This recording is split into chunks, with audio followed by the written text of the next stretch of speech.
mute a candidate if it so desires. So that's the kicker. We're going to have live mics. That's great. But if CBS decides to mute the mics, then they have that right to do that. So our moderators tonight are Nora O'Donnell and Margaret Brennan. And I don't know a lot about Margaret, but I know Nora O'Donnell. She's been around for a long time. So I'm curious to hear what you're going to think of the debates. I see a few people coming in here. Fletcher Williams, live mics. Let's go. Here we go. Alejandro, S.A. Brandon, saludos. Thank you for stopping by. We have Vin Zinger right here coming on. And I don't think Vin Zinger is a fan of walls. We've got Polly logging in. It looks like he's going to multicast, so he'll be on in about 5 minutes. So we should have a pretty good audience tonight. Now, here's what I think is what we're going to learn tonight. And I think it's going to be against the media narrative. I think we're going to learn two things. First, we're going to learn that Walz is not representative of the average working class person. I think that's the first thing we're going to learn when we watch this debate tonight, irrespective of who wins the debate tonight, okay? Doesn't matter who wins the technicalities of the debate. I think we're going to learn that Walz does not represent the average middle class, working class, Midwestern person, like he's been kind of pitched to the American people as. And I think we're going to learn that Vance is not the idiot that he's been painted as by the media. I think those are the two things we're going to learn, regardless of who wins the debate. Now, maybe Walz goes out there and wins the debate. Maybe he's a really good debater. I don't think he is, looking at past debates, but I don't think he'll do terrible, but I don't think he's great. Even if he won the debate, I think most Americans, working class, Midwestern Americans, are going to look at him and be like, yeah, he definitely is not representative of me.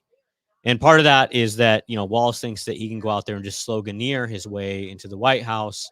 But I think when Vance starts picking on his policies and starts pointing out his policies and some of the things he supports, I think average working class people will be like, no, I mean, they don't relate to Walz.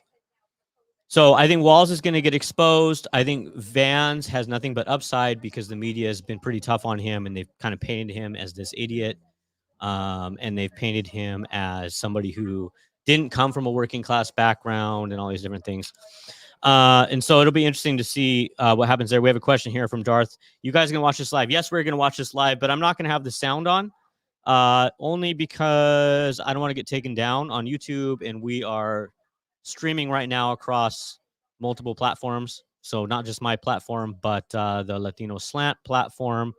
We're also streaming on Instagram, multiple YouTubes, Facebook, So, yeah, so we're not going to have the sound on. So far, this has done well for us. We've never been taken down. And so we'll see if that continues to go. So we got Polly coming on pretty soon. And then we'll have some post-debate analysis. But we'll watch the debate together and kind of share our thoughts as we go. There's a lot going on right now that I imagine is going to come up in the debate. One of those things is what's happening in the South. So obviously a hurricane recently hit. It was really bad. I haven't heard the media talk about it a lot, but it's really sad what's going on over there in the South. So my thoughts go out to everybody who's suffering, and I would encourage everybody to keep them in your prayers. The response by the federal government has been predictably inadequate up until this point. However, you have seen a lot of private citizens stepping in as well as nonprofits stepping in to help. So I hope that they get the help that they need. We got Paulie here, who looks like he's ready to come on. So let's go ahead and add Paulie to the mix. Paulie, how you doing? Yo, can you hear me? I can. Let's see if we can get a stream check. here where we got. There we go. So testing. Orale, who's this? Is this Kumar? So how you doing? Good. Is that Maria Teresa Kumar from Voto Latino? I don't know. I don't know a lot about her. Couldn't tell you. Is this MSN? Then no, this is CBS. Oh, it's CBS. So the debate is on CBS tonight. Okay. It's going to be streaming on multiple platforms. I think they're sharing their feed with Fox and MSNBC and everybody else. That's just kind of the general thing that they do. Yeah. But it will also, for those of you who don't have cable, it is on YouTube, and you can look that up. It's at CBS Online. They're streaming it. So yeah. So Pauly, I'm Yeah. curious to hear your I guess your thoughts on what are you looking for in tonight's debate between these two? Is the first time that both vice presidential candidates are meeting each other, and neither one is very well known nationally. So this is kind of their best shot at a national introduction. What are you looking for? Well, I mean, for me, for not knowing who these guys were, I think in the last couple of months, Vance has definitely uh, kind of endeared himself to Trump's audience. The guy, there's no question he won't take. There's no interview he won't do. There's no press he won't questions, even if they're shouting at him, yelling at him. You know, these guys, him and Trump, if anything, these guys stay in the pocket. They're not afraid to answer any question. Whether I agree with them or not, that's a whole different thing. But I have amazing respect for them because these guys are the opposite. They duck. They don't answer. I mean, literally, you had Harris as a comatose mummy at the FEMA center, not answering any press questions. So, you know, we're living in an upside down world. I just not thought I would never even, give the Republicans any type of respect like that. But these are different. These are different times, different types of candidates.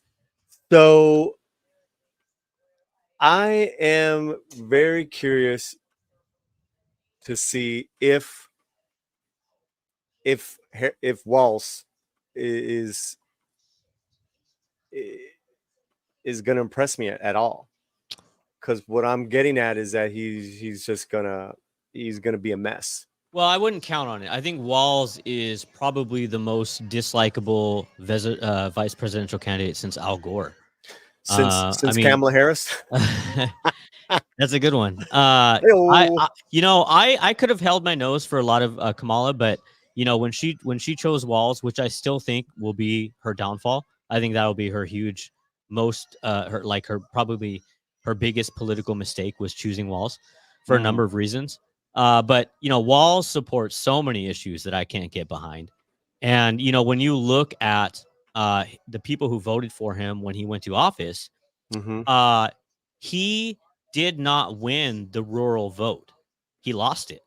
He lost the vote of regular working class people. The only reason he got elected was because everybody in the city voted for him, upper class and people who lived in the city. So I think that's indicative of a lot of the Democrat Party, but I think that also says a lot that a lot of working class people in his own state don't think that he sides with them on issues or agrees with him on most issues. Let's see here. We got a comment here. At least Al Gore invented the internet. Yeah. That's right. I forgot about that. And also the lockbox. You remember the lockbox? Al Gore had his famous lockbox. Well, the Inconvenient Truth documentary hasn't really aged too well, has it? And look, we'll say this. I'm going to say this again. You're talking to a guy is a lifelong progressive liberal. Me. So the last 4 years have my eyes have been open to a lot of things.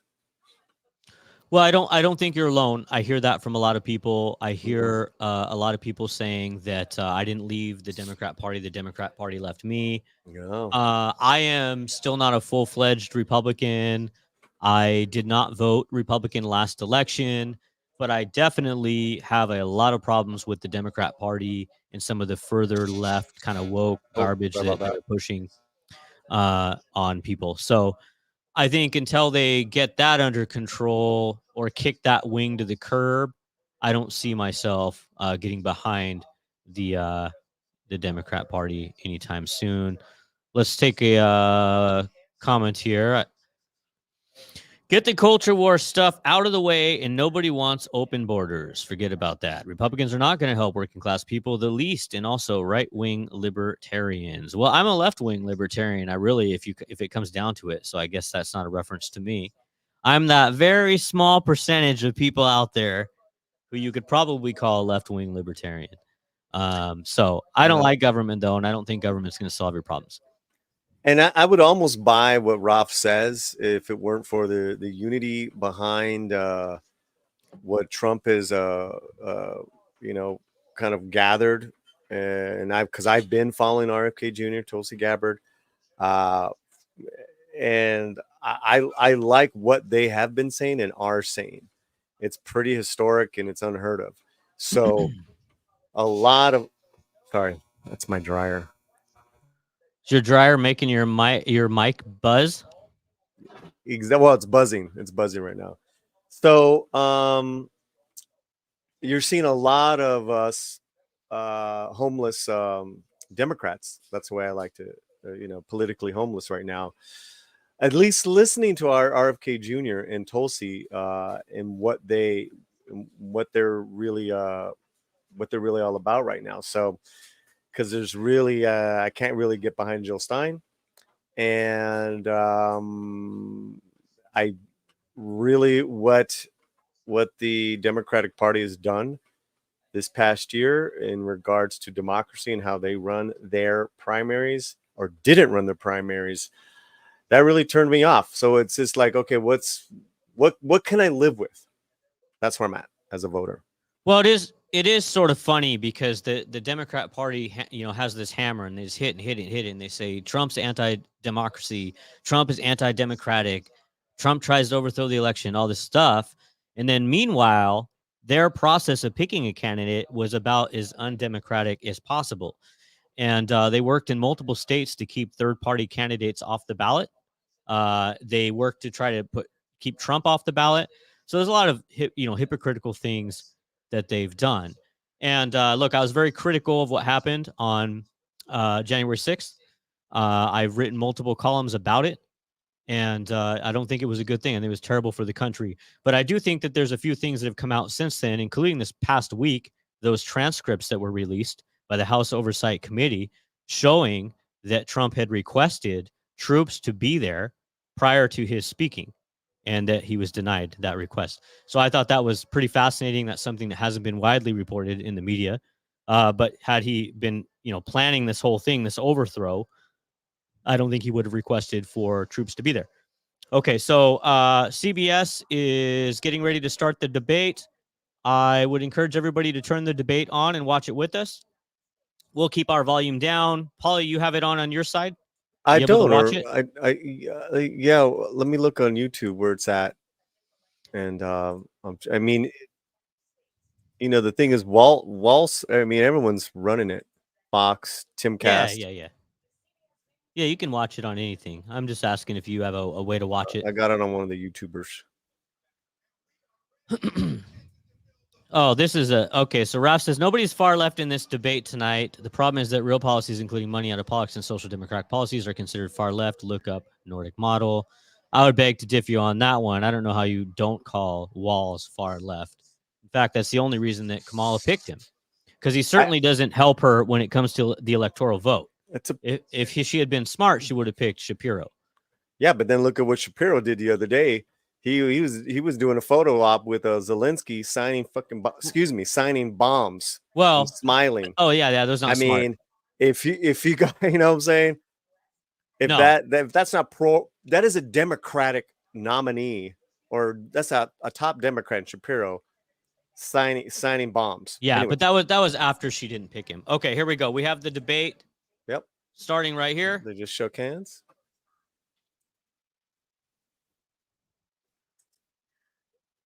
All right, so they just shook hands.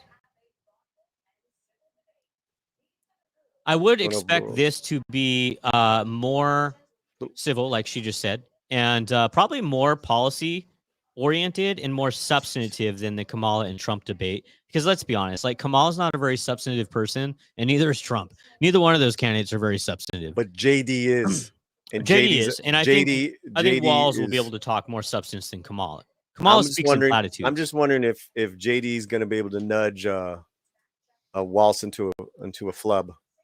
Be really interesting. Well, there's a story at Daily Beast this morning saying that the Walz campaign is a little bit concerned about, I mean, the Kamala campaign is a bit concerned about Walz handling himself in this debate because he has the tendency to start talking a lot Yep. and getting overly animated, as you've seen when he enters arenas. Middle East. So, some people might be too young to remember this, but I remember when Howard Dean threw away his whole candidacy because he became too overly animated. Mm. Do you remember that? Yeah. Yeah, you got it. All right, here we go.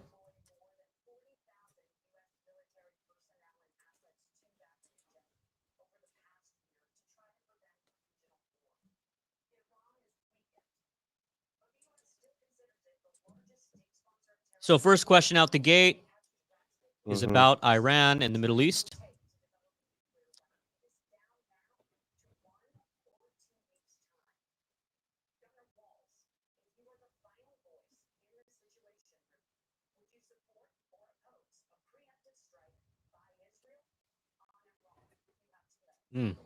Tough question out the gate. It's a tough day. It's a tough day. All right, so the left is not going to like hearing this already. There's a portion of the left that can't even call Hamas terrorists. So I think Walz is taking Kamala's lead here.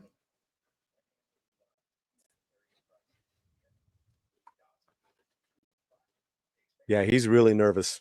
Yeah, he does look nervous. Vance is like a hawk looking He at it. does. Vance looks very confident. I think this is wheelhouse, and I think that Yeah. like I said in the opening before you came in, Okay. I think we're going to see that Vance is a lot smarter than the media has been painting him, and Walz is a lot more incompetent than the media has been painting him. 100%. Let's see.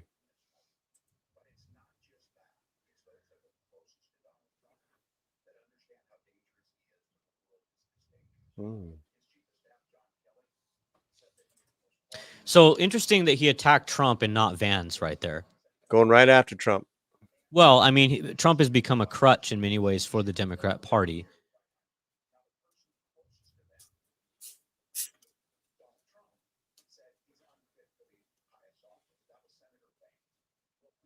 There we go.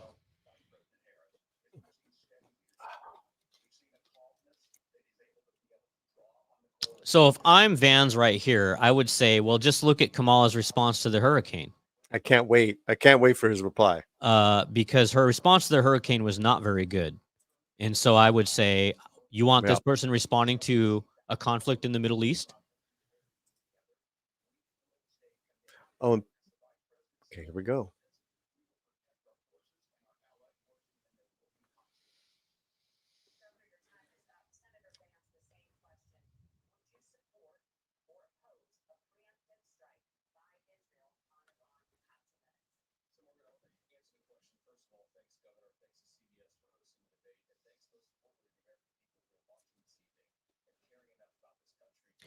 Why does Vance look like he's wearing eyeliner, like he should be in a My Chemical Romance video or something?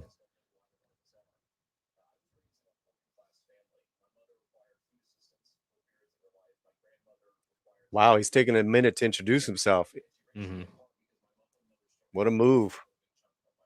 He's taking a page out of Kamala's book.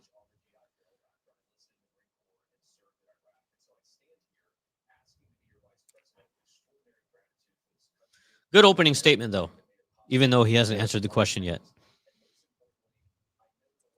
He's a G.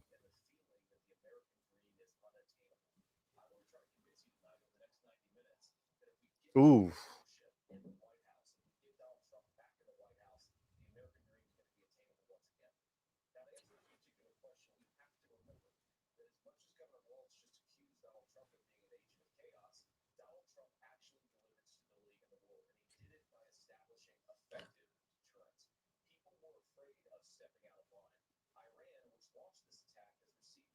Well, Vance is very strong right now.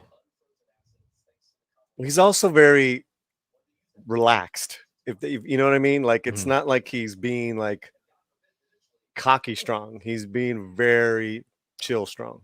I would love to be up there to debate somebody like Walls. Like Walls, he has so much to work with. Well, Walls is already getting all hot and bothered.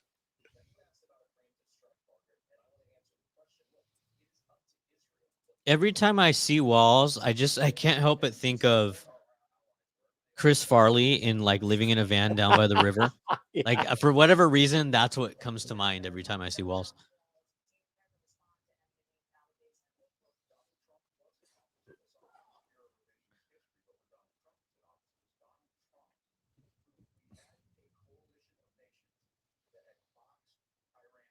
Hmm.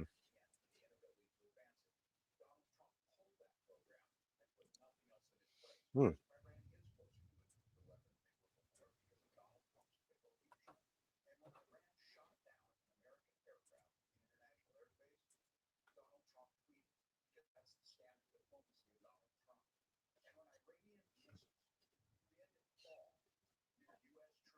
So this is a pre-memorized answer. Hmm.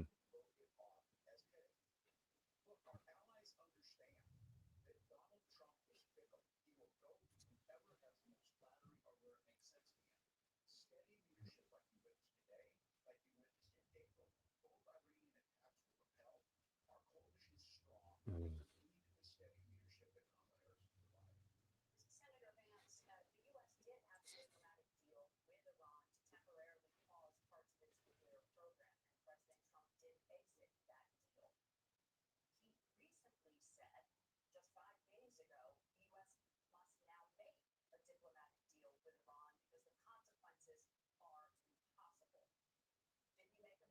Hmm.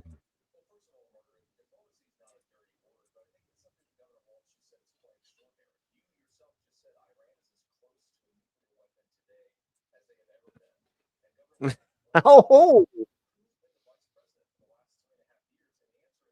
nice. Mhm. Yeah, I don't know how they get around the fact that it's They can't. Kamal's been in office as vice president the last 4 years. It's just a tough thing to come back against.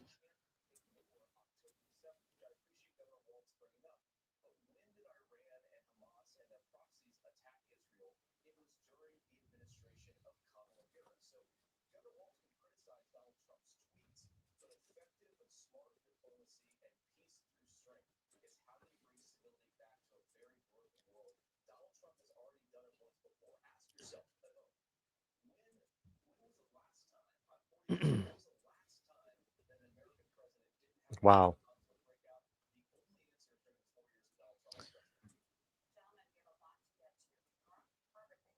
All right, next question.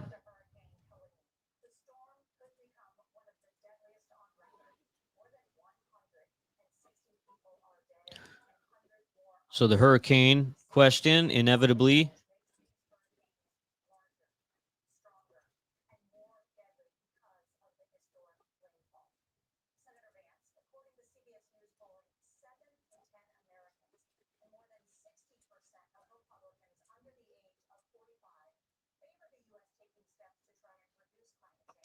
Tim Walz looks like the creepy stepdad, not man enough to confront bad behaviors. This is who Democrats want as America's dad. Weak man. There's a comment there from Bumpy Johnson.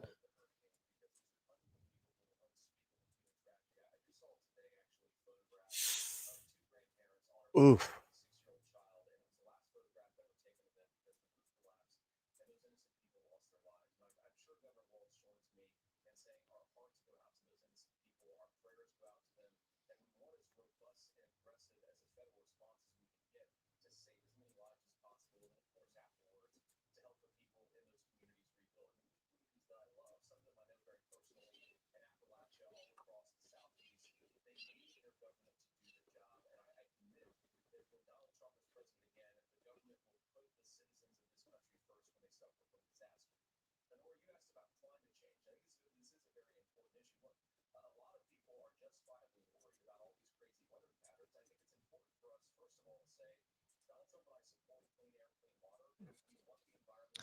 So Vance is taking the stance that Trump and and Vance support clean air, clean energy.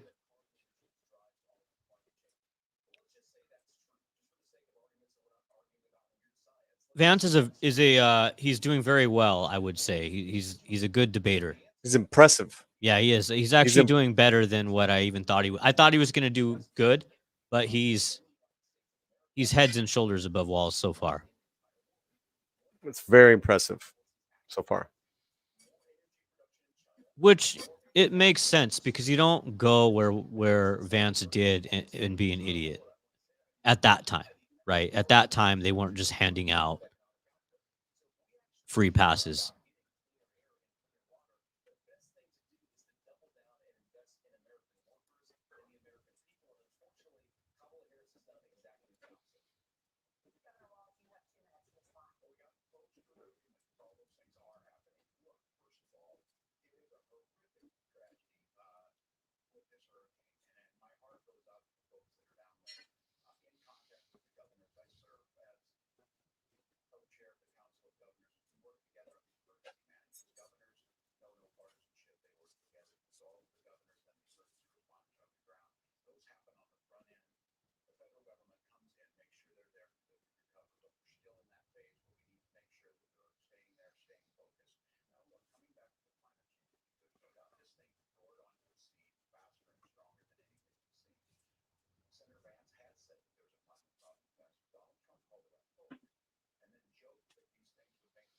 You know, he keeps going back to Trump, and this is one of the problems that they have is that they're dependent on Trump.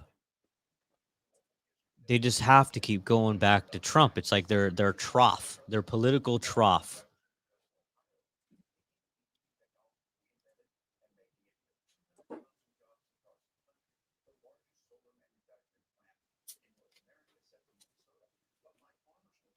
I will say this debate is a lot more enjoyable, though, than the Kamala Trump debate. Because they seem to at least be somewhat respectful of each other, and at least they're having a discussion, which I think is good for the country.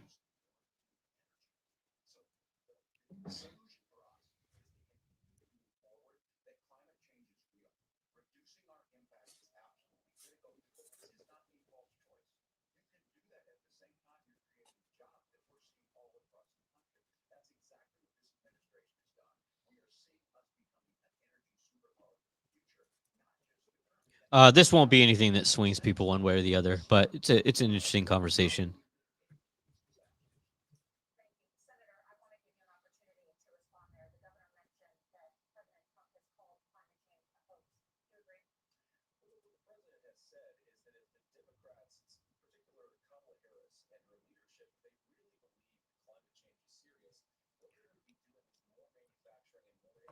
I think my feed is a little bit behind the one I'm watching compared to my computer. The Fox feed is faster. Is it on YouTube? Yeah, let me send you the link in private chat. There you go.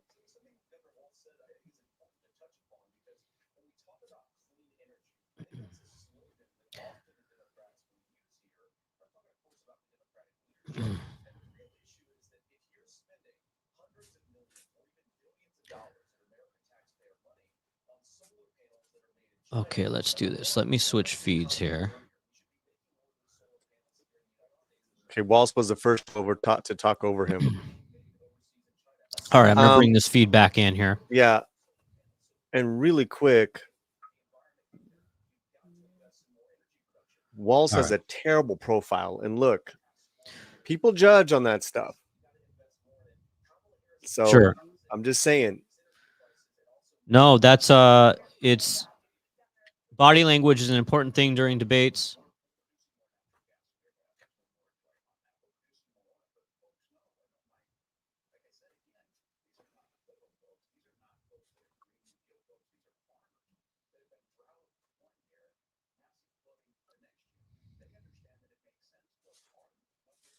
So there's a comment here from Raf. Walls is doing great. He must be using a different feed than me. What feed are you watching, Raf? I think Walls is he's doing adequate. Doing great? I would not say he's doing great, but he's doing adequate. I think he's doing fine. Yeah. This is a little bit more in his wheelhouse because he is a state governor. Um, now, when both are like doing fine, I'm always thinking, okay, who sounds more like just like for like a common person?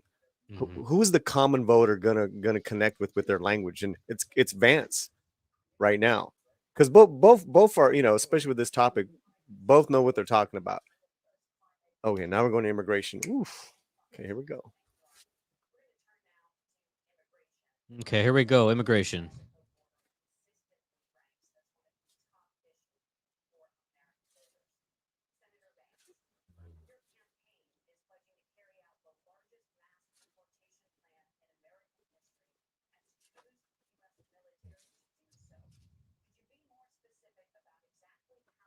Hmm. Hmm.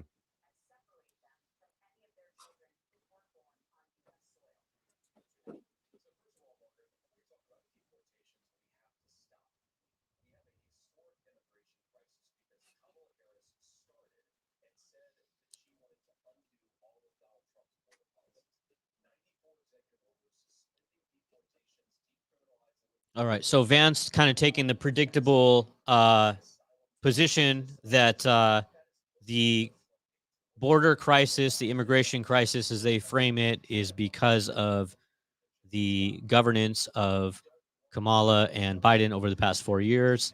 Be interesting to see how Walz responds to that. Yeah, he's gonna Again, say we got to stop the bleeding. this is a hurdle that again and again I think that Kamala is going to run into, which is she was part of the current administration over the past 4 years, so it's difficult to make a case as to why you should be elected again when people are so unhappy with so many issues.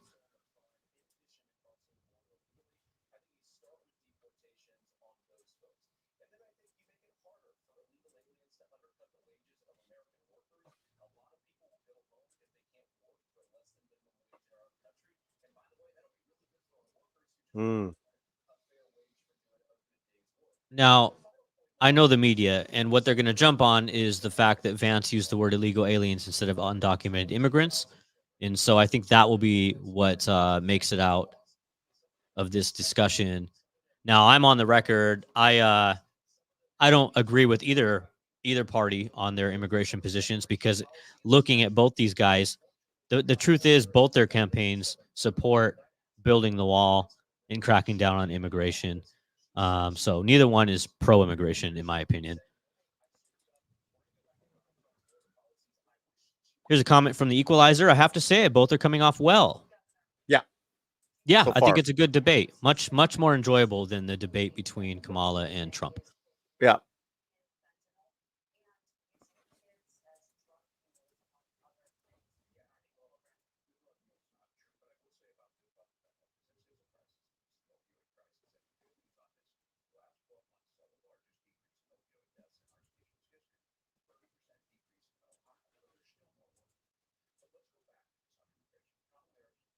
Ugh.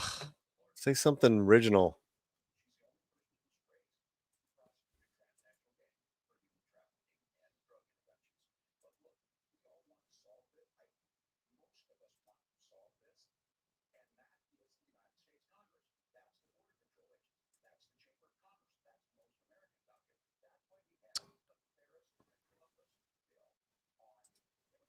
I think Walls can say what he wants, but I don't think anybody takes the Democrat Party serious when it comes to cracking down on the border. And I say this though as somebody who's, I'm very pro immigration, so I'm disappointed in both parties when it comes to immigration. But if I'm just stepping back and objectively looking at it and knowing as many people as I do from across the aisle, Hmm. uh, nobody takes Democrats serious on immigration. So I don't think anybody's gonna buy into what Walls is saying. It's all sloganeering.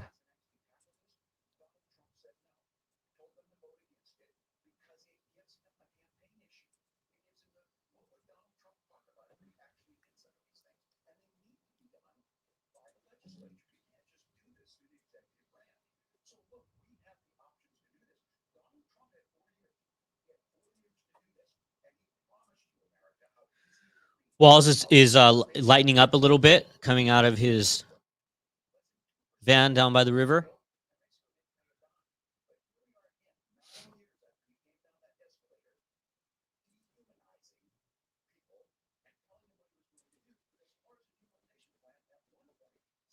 I do hope that Saturday Night Live does a skit emphasizing Vance's eyeshadow.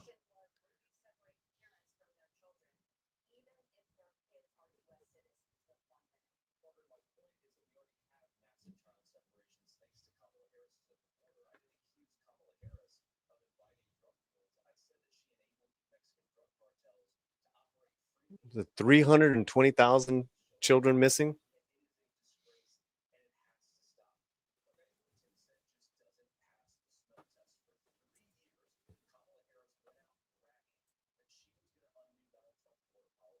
Mhm.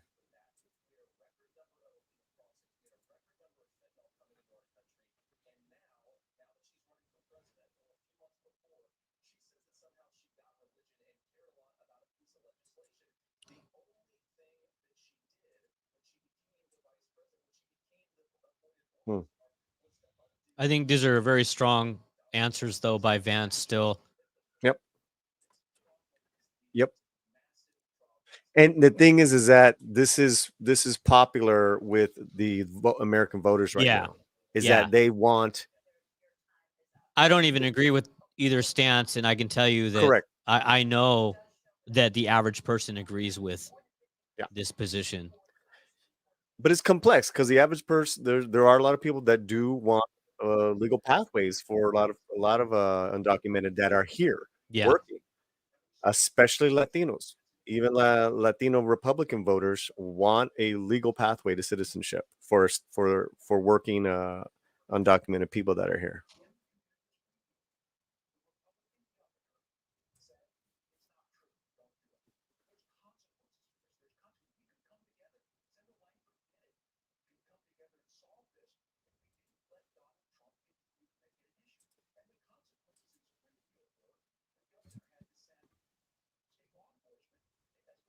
Hmm.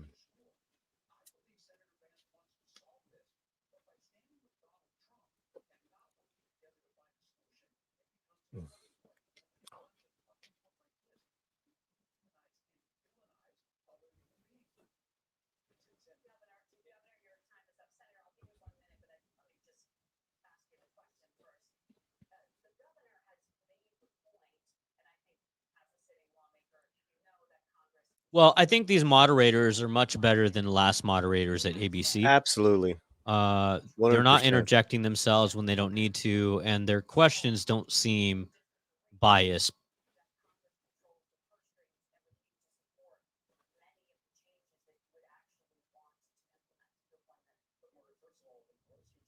Boom, nice. That's good. Borders are was really good, Yeah, dude. your feed's a bit ahead of mine still. So Oh maybe it's man. my internet or something. Uh, Oh, you know yeah. what you can do? You can refresh. So Vans took a. Well, I'm not because I'm watching it on. Oh, that's why. I'm probably because I'm watching it on my Roku. Oh yeah, don't do that. You go like literally just open up a web browser for YouTube and Yeah, but then different audio. Anyways, okay, but yeah, I got to figure out an easier way to do that. So Vans took a shot there at Kamala, um, it's not great. visiting the border, despite being the border czar. What do you think so far, Polly? It's just how I thought it would be as far as Vance. Vance is just too smart, too sharp. He's relaxed. He's confident. Walsh is doing way better than I thought he would. He's he does look like a red faced old old man. Looks a little agitated at times, but he's not crazy yet.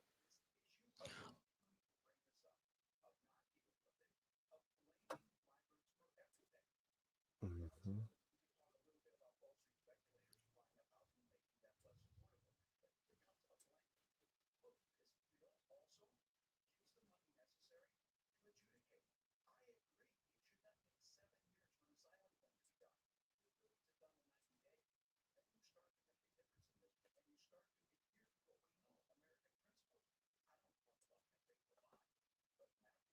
Oh, geez, I don't believe this for a second. Mm. So there's Walls trying to appeal to the religious crowd. Well, he just quoted scripture. Yeah, but everything's political. Trust me. This guy, he knew ahead Mhm. of time he was going to recite a Bible verse. I don't buy it for a second. The Equalizer. Vance is coming off as believable.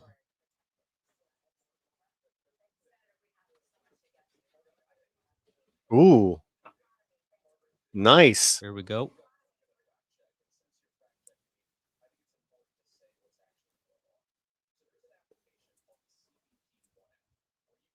Good for Vance. Wow. Vance is controlling much of this, as you can see, Well, they're and trying to he's much fact better check than him. Trump is at this type of thing. And Walls is doing okay, but I think he's slowly more and more losing some of his body language there. Hmm. Kenneth Castillo, welcome to the Oh, chat. they It just can't be cut his. overstated enough that Trump killed a bipartisan bill to They keep just immigration. they just cut his audio. Yeah, well, they did reserve. I went over the rules before you Yeah. logged on, so that was one of their rules. But that'll only help Vance in the polls, like because Correct. voters they don't like that type of thing. Correct. So Kenneth says it can't be overstated that Trump killed a bipartisan bill to keep immigration an election issue. Kenneth, you got to look at that whole bill. Yeah, so that You bill got to look at that whole included. bill, man. That Yeah, whole bill, like it 60 included a bunch billion. of funding I for think it was 60 billion Ukraine. alone to Ukraine. What do you think? That is not going to get anywhere, bro. Yeah. So Look at what that happened, whole. politically speaking, Democrats purposely attached Ukraine funding to the bill, knowing that Republicans would not support it. So they could say they put the bill forward for political reasons without actually passing it because they knew Republicans were not going to vote for more funding in Ukraine.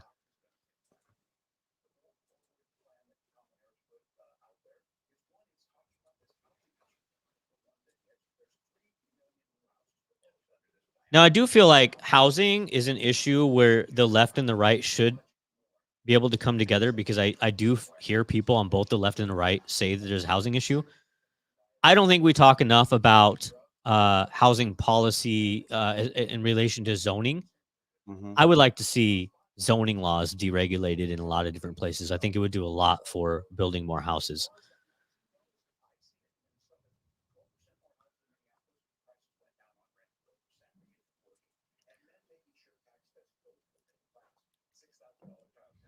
If I were Vance, I would have said, well, you had no choice but to build more houses because they all got burnt down during the riots you didn't manage. Ooh. But ouch. I'm not Vance. One day I'll be up on that stage. I'm going to run circles around my opponent, Paulie. Mark my words. And we'll say we knew you win.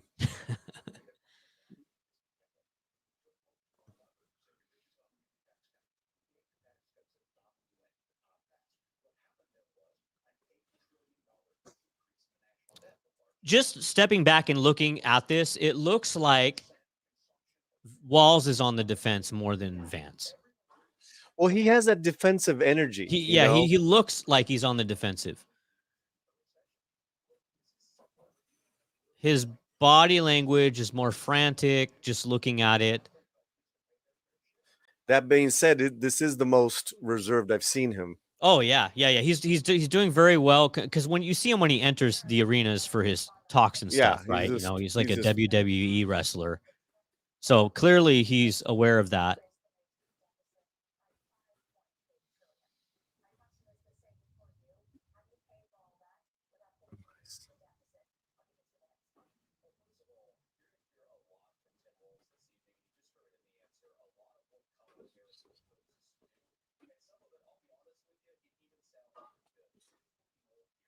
Wow. This guy's good, man.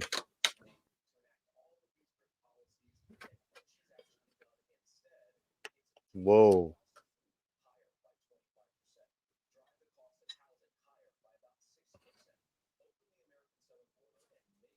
What I think is interesting is, everybody's tried to paint Vance as some idiot yokel from the South. We're some idiot weirdo.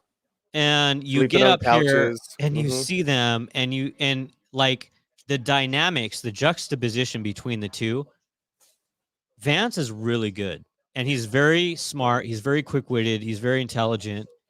And Walls looks like, I mean, he looks like he's full of crap is what he looks like, which is exactly what I thought when he came onto the scene. I thought he did better earlier in the debate than he's doing now. I think Walls right now, I think it's clicked this half hour in that he is outmatched. And I think he probably has little hamster wheels spinning in his head right now, in his cranium. And he's saying, I got to get through another hour of this somehow. And he's trying to come up with where he can interject his favorite, line about keeping government, away from my agency or my body, or, hands off my damn personal life. This is the best Vance has been so far. This is a masterclass in debating, in taking your opponent apart while also stating what you're going to do. It's great. Well, and he's doing it without personal attacks, which Right. we're not used to seeing.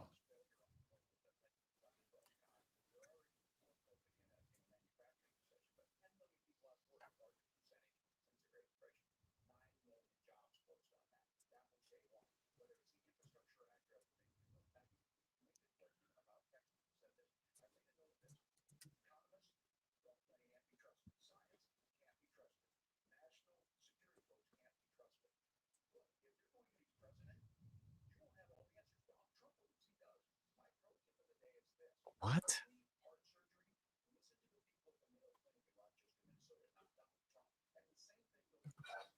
I'm not sure why he talked about This the is heart weird. surgery and Donald Trump.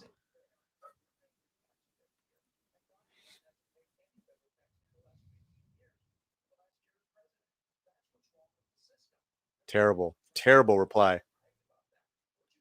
So this is this is good. This is good.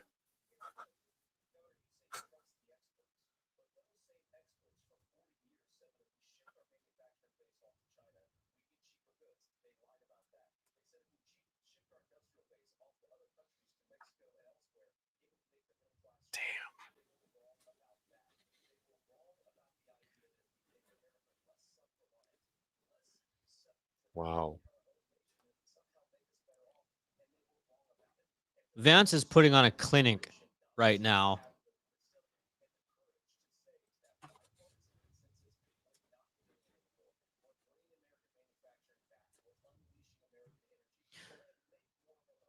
My only complaint is his eyeshadow. Too much eyeshadow, Vance. Gotta dial it back.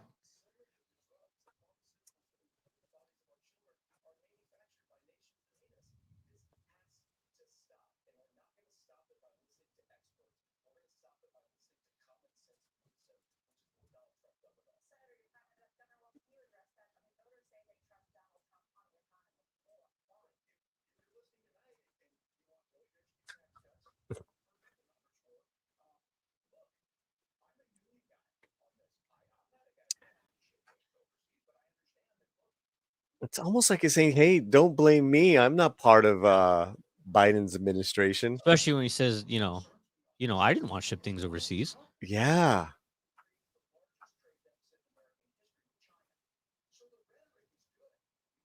Oof. He's agreeing with Vance. Kamala's not happy.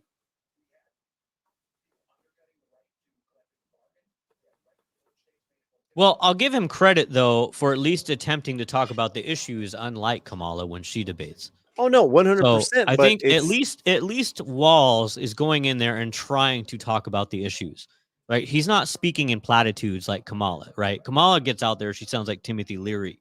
At least Walls is trying to talk about the issues. It's just the issues aren't on his side, and he's not as good as Vance.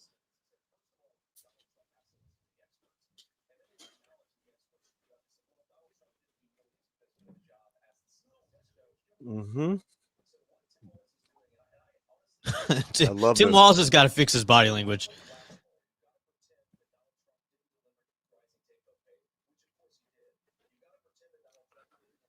Wow.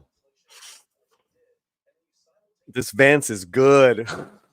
Yeah, Trump's not going to like it because he's going to outshine Trump.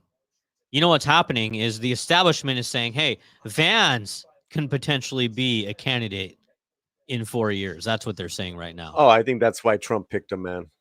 Trump loves this guy. I was listening to his press conference a few hours ago.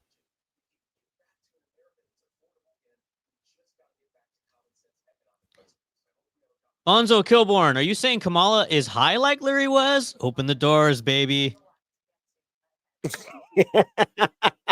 You know, maybe that's a funny. bad comparison because Timothy Leary is probably a little bit more cool than That's what funny. Kamala is. Probably from the same area, though. That's funny.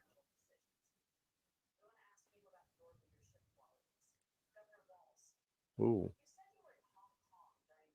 Uh-oh. Ay, ay, ay. They're going after him. Oh, tough question. Oh, asking Walls why he fibbed, and he's been caught in a number of fibs.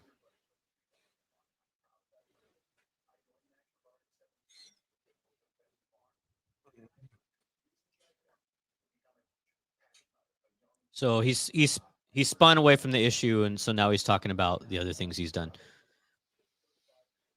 Well, he hasn't answered it yet. He's just laying the groundwork of his history going to China, which is a lot. That was another oversight committee report that just came out, by the way, his ties to China. He's got a lot of ties to China. What's interesting too is that well, we'll wait.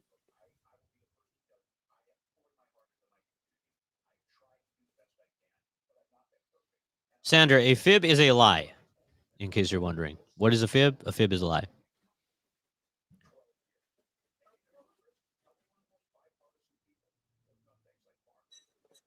He still hasn't answered it. No, he said I'm a knucklehead. That was his answer? It's basically him. There we go. No, I think Vance is going to expand on this.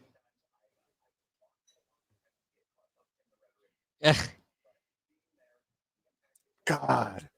So here's wow. Here's Walls blaming it again on being caught up in the rhetoric. In his rhetoric, in the passion of the moment. Which is but what he said. The fact that CBS has even asked this question. Yeah. Wow. So he's been caught lying multiple times about multiple things, and his excuse multiple times now has been not understanding the rhetoric or now getting caught up. How is Vance going to respond? This is really interesting. Well, if I'm Vance, I'm going to keep going. I'm going to dogpile this guy. I'm going to keep. Wait, hold on.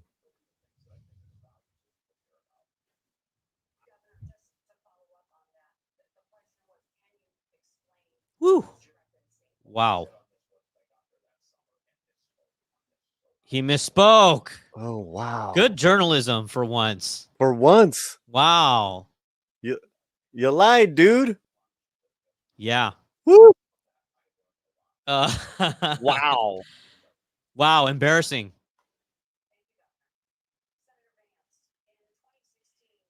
He almost doesn't need to say anything. Vance does not need to say anything. He'll look and he'll, because they did it for him.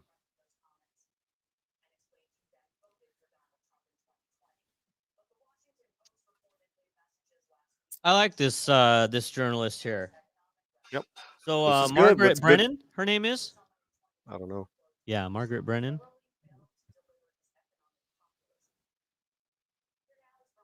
Wow. This is a tough question too, but it's not that tough. It's nowhere near as tough as the one that Walls got. Right, because let's hear this question. Because the fact is, a lot of people have changed their stance on Trump. Vance is just one of them. See, he just said, I was wrong about Donald Trump.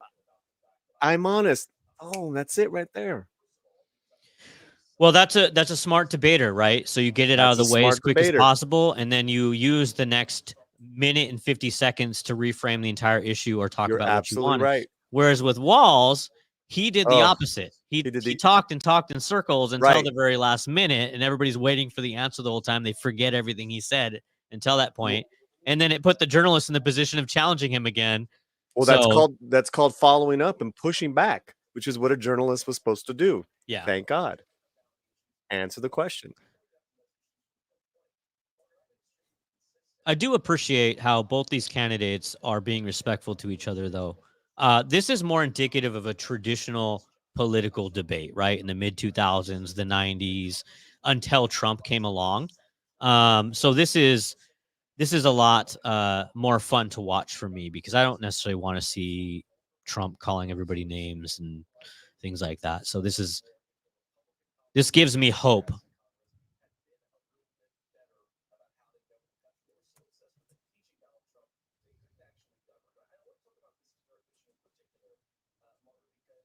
Hmm.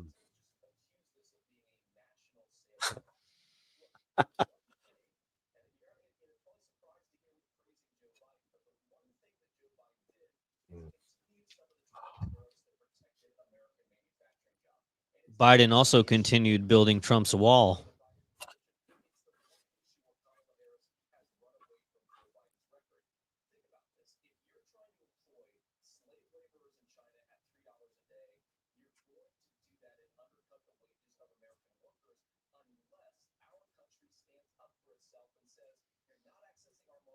We got a good turnout so far. We're almost 200 live viewers.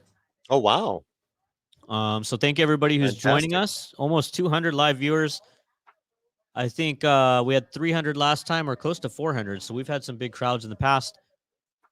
Feel free to stop by the YouTube and leave some comments if you want to interact. That is Brandon Lauren Maxwell or Latino Slant. Brandon Lauren Maxwell or Latino Slant, YouTube.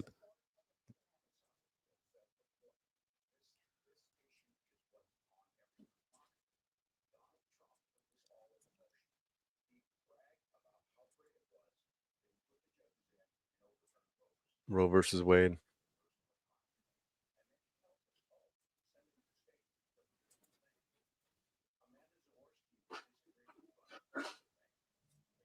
Uh, I get tired of hearing people whine about the Supreme Court. The Supreme Court goes up and down. Sometimes there's more Democrats, sometimes there's more Republicans. That's just the nature of the game. But it's an effective thing to run on.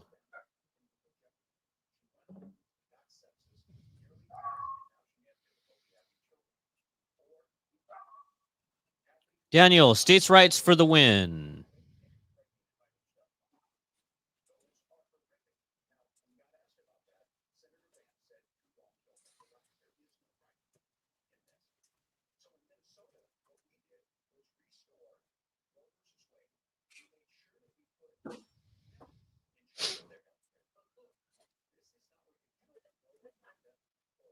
Oh, Project 2025. Wow.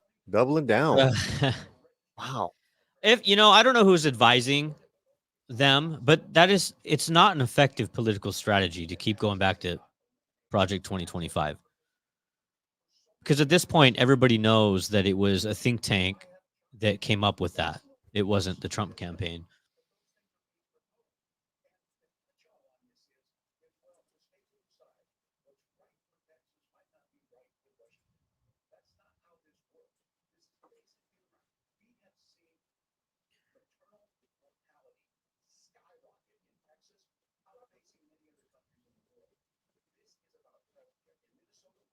Now, this issue, of course, is probably the strongest issue for Democrats. See how he replies.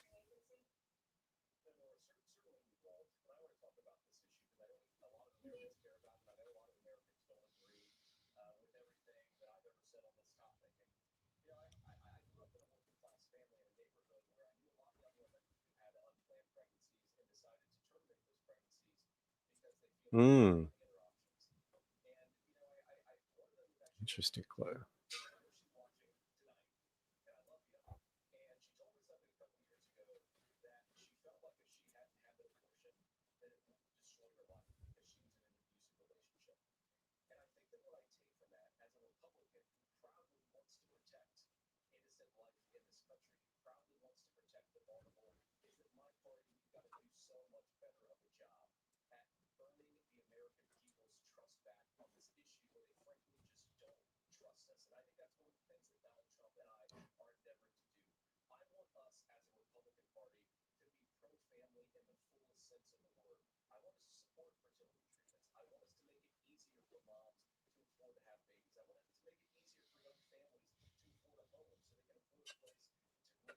Well, overall, I think this is a decent answer from Vance. It's a tough issue for him to address. I think this is the strongest issue for Democrats. I think it was a sufficient answer. But the question is, wait, let me wait till he's done.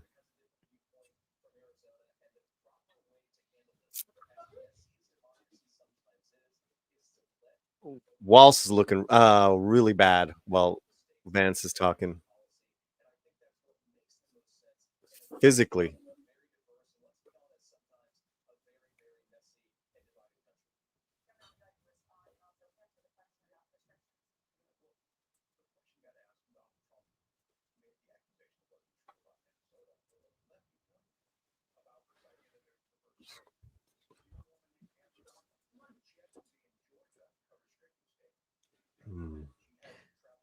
Everybody knows a young woman.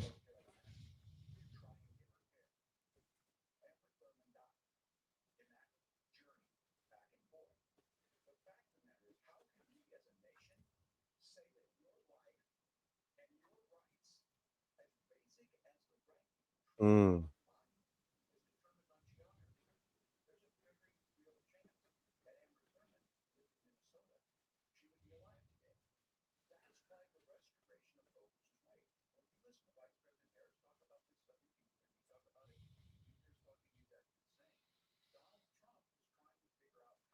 The Equalizer with a comment here. Mm. It's not working for Walls. Everyone has a story. I actually thought that was Walls' strongest answer so far in the debate. Yeah, but let's say it is, right? Is this enough to win Harris votes? This issue? Because I feel there's other issues that are just now more paramount. Yeah, no, I Inflation, don't think this economy, is going to be jobs, housing. Yeah. No, I don't think this will be the deciding issue.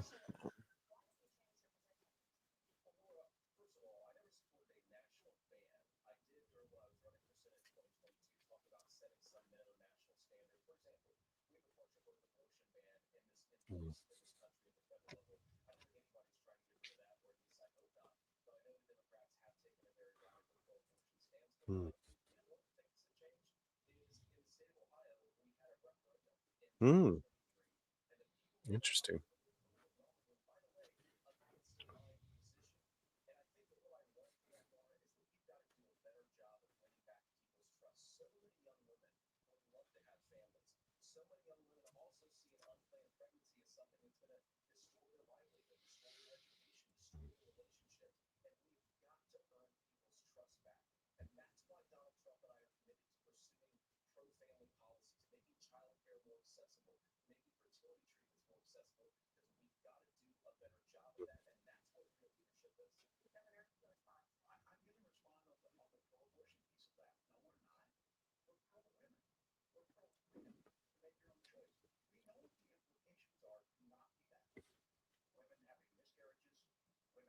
I don't believe that Democrats are pro-choice for a second, because if they were, they'd support school choice.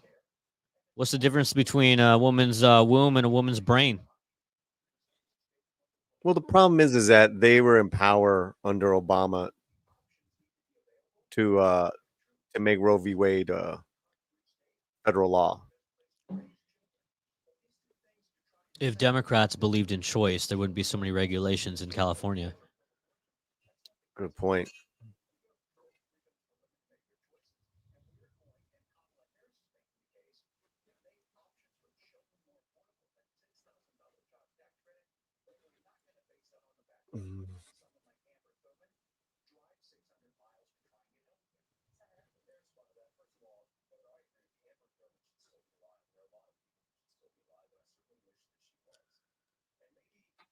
Mm. Again, I love that they're being respectful toward each other. I feel like we need civil discourse and debate. Things are so contentious with Trump, particularly. It's taxing, and so to see these two guys, even though they're opposed on a lot of issues, um, it's a regular political debate, right? They're being tough on each other, but they're not necessarily overly contentious.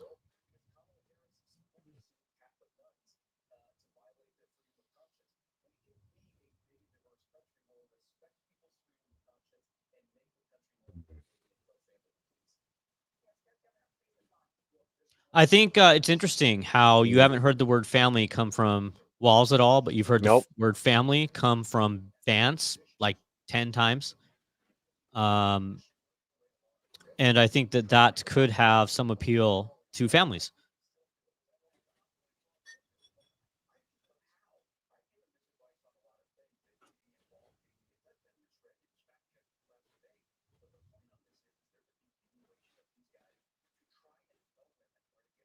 Mm. Oh, here it goes. Just mind your own business. I knew Walls was going to get that line out at some point.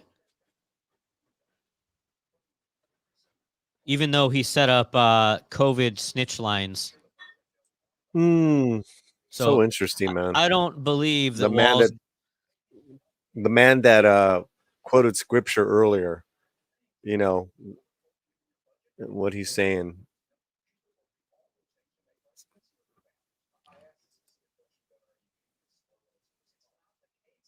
Walls certainly looks way more overly animated at this point. We're at a break. Okay. All right. Yeah. So between 1 and 10, rank each candidate so far. Paulie, what do you think? 10 being best, I would say Vance is like a 8.5 at times, 9. I'd say Walls is right behind him. I would say right behind him, maybe like a strong 7. Oh, okay. And then at All right. times maybe a little 6.5, but a strong 7. A lot All better right. than I thought he would be. Yeah. I would have to. I think I'd have to give Vance. I would say 8.5 to 9. I'd give Walls probably 7. Hmm. Yeah, right, 7. So not too far off from you. Yeah. So, but what do you guys think in the chat? Yeah, feel free to let us know in the chat. Here we have Raph here. I got Walls way ahead. Oh, I'm really surprised. I'm very surprised, Raph. Vance simply has much more misinformation. Okay, so Vance spitting out a lot of misinformation, according to Raph. Let's see here. Joe Mamas. What's up, Joe Walls' new Mamas? campaign ad. I misspoke. I'm a knucklehead.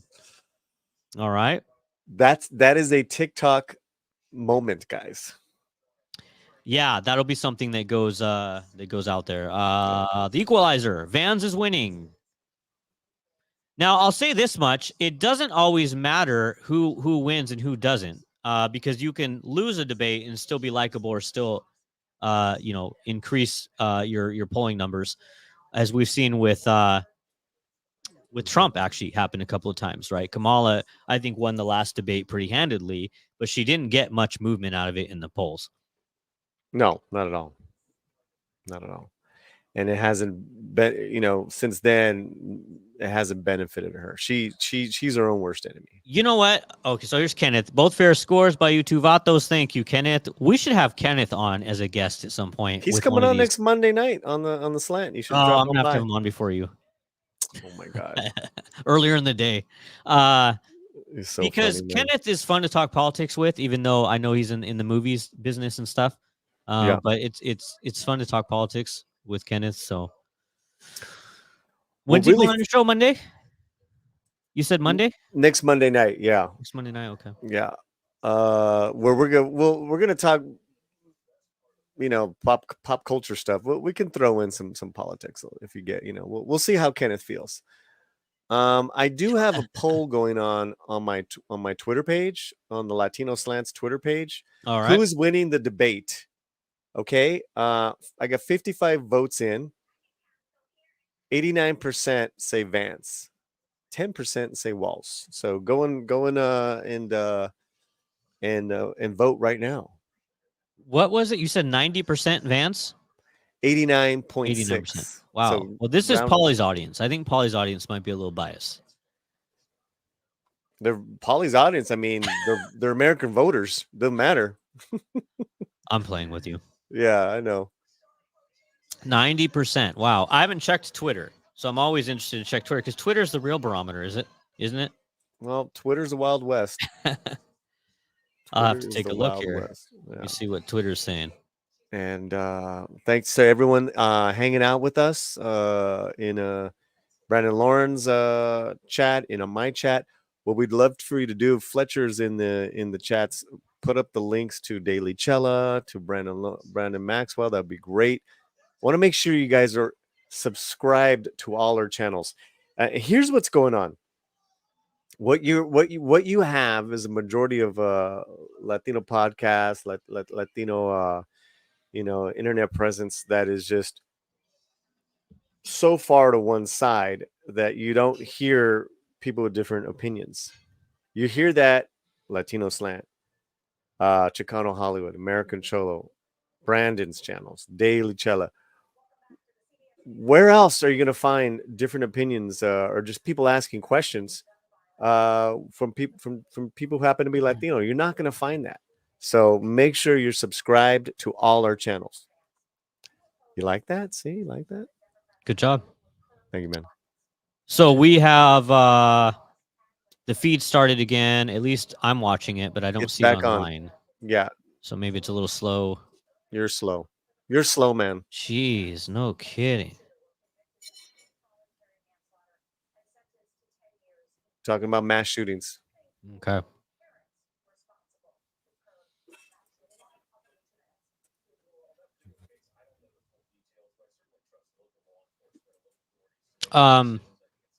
In looking at Twitter, by the way, there seems to be a consensus that Vance has done very well in this debate. And in the trending kind of tweets there. Then again, that's Twitter.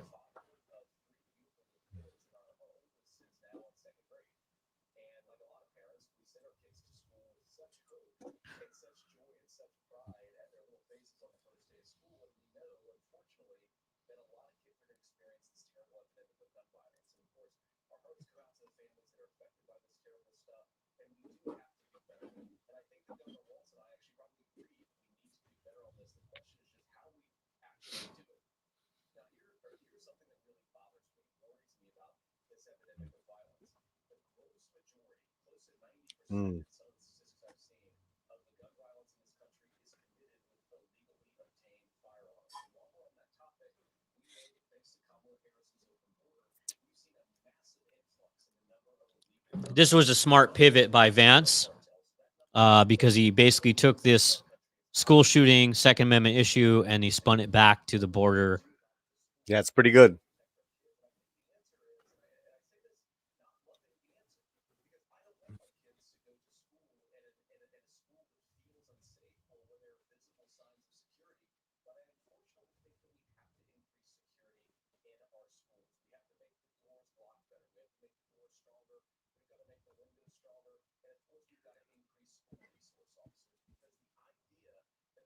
This will be something that the media latches onto, though, with him saying, make the doors stronger, make the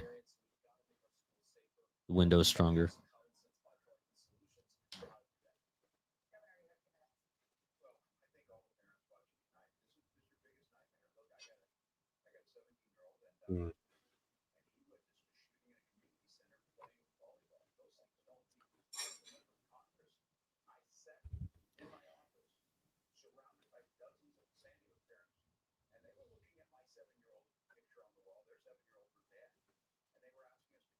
It's so hard with Walls. I don't know what's true and what's not sometimes.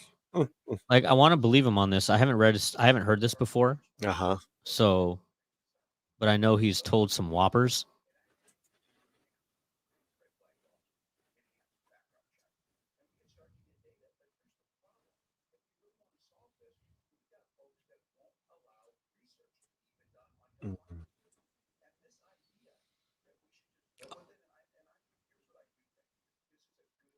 I think Vance is really good with his body language as well.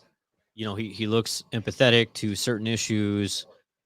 He nods his head with things he's not afraid to agree with his opponent. He's not bulging out of his eyeballs.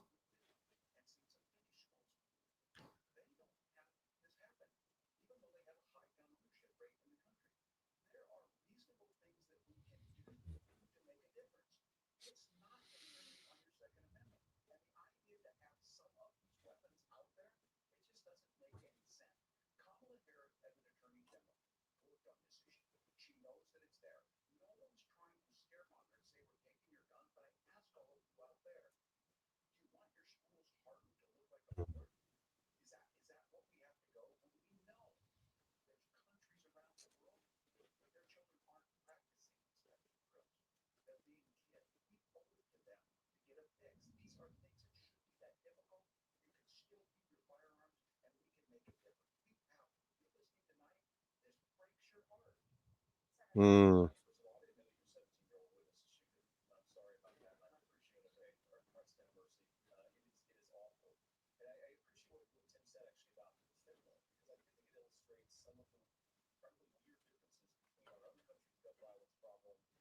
Mm. Yes. I was thinking the same thing about the mental health. He's good, man. He is good because in a way he also threw that out there. I didn't know that your son witnessed it. Dude, that Da, was da, da, da. brilliant. And now, all the fact checkers are going to be looking that up. But he did it in a way that was, It was authentic. It was sincere.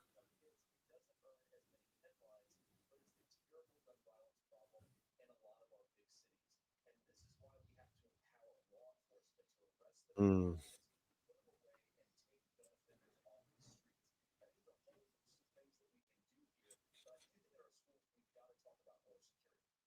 Oh.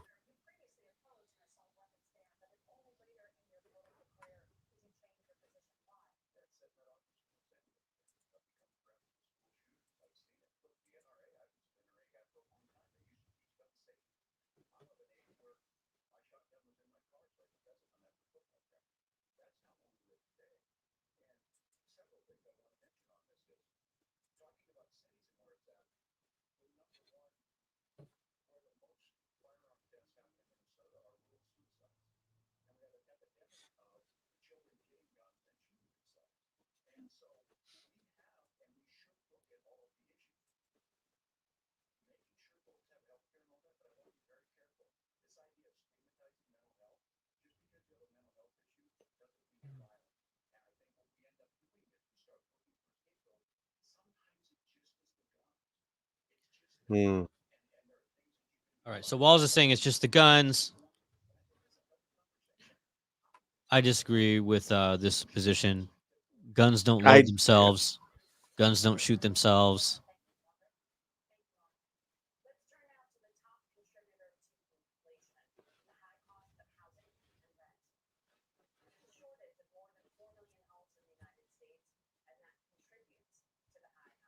Mm.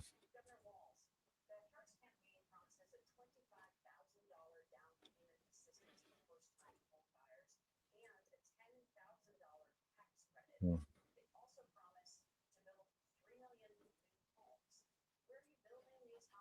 Mm.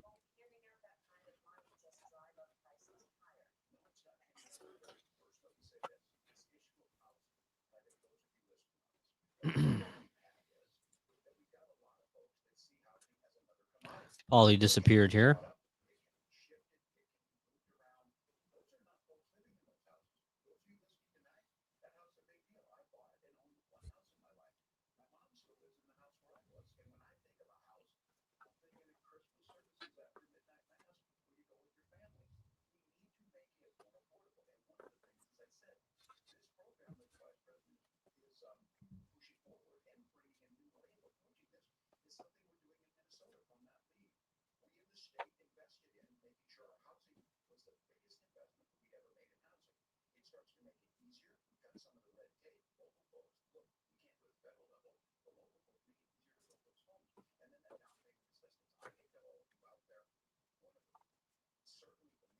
I would like to hear somebody talk about zoning policy.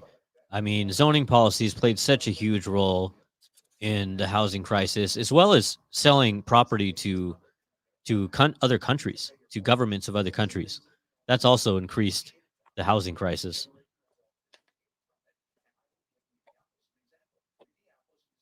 Another thing that increased the housing crisis, by the way, is was some of the lumber tariffs that we had under Trump. Trump was the one who implemented some of those lumber tariffs, and that was 2021, I think, something like that. 2020. It's just before Biden won, so it must have been 2020, 2019.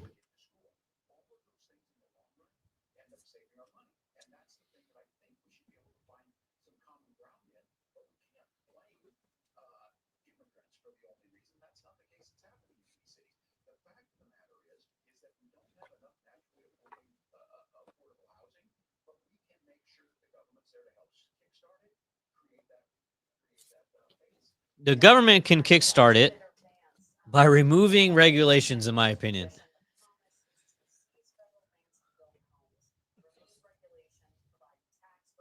Hmm.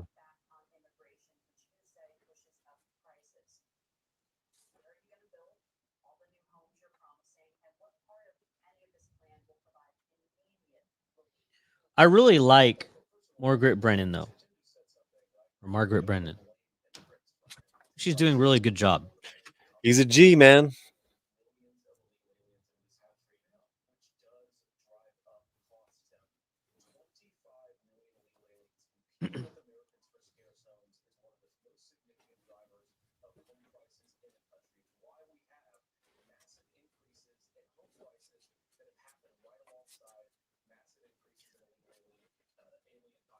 For everyone who's just tuning in, we will be doing some post debate analysis as well. As soon as this is wrapped up, you can visit our YouTube channel to share your thoughts, and we might share them on the screen. If you want to leave a comment, you can find my YouTube, Brandon Lauren Maxwell, or Latino Slant.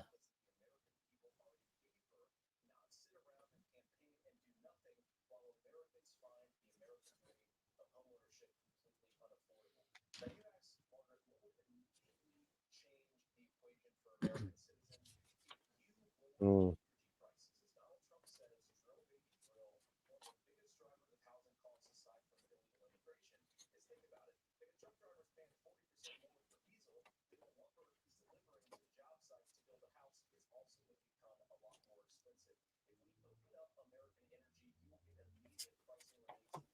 We got about 20 minutes left of this debate, so we're a little over 2/3 of the way.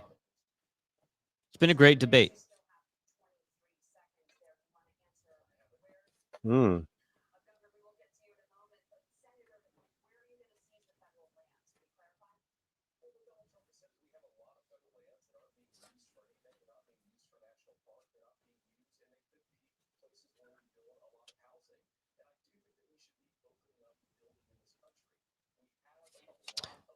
Toward the end, each candidate will have 2-minute closing statements.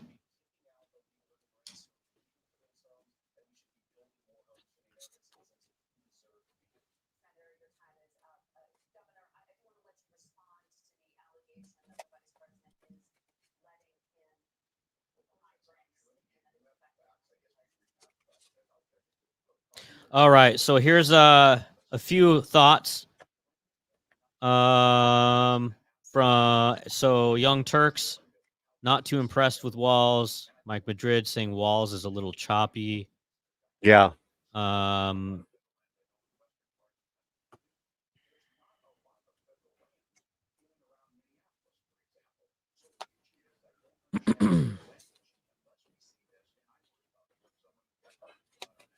I did hear some good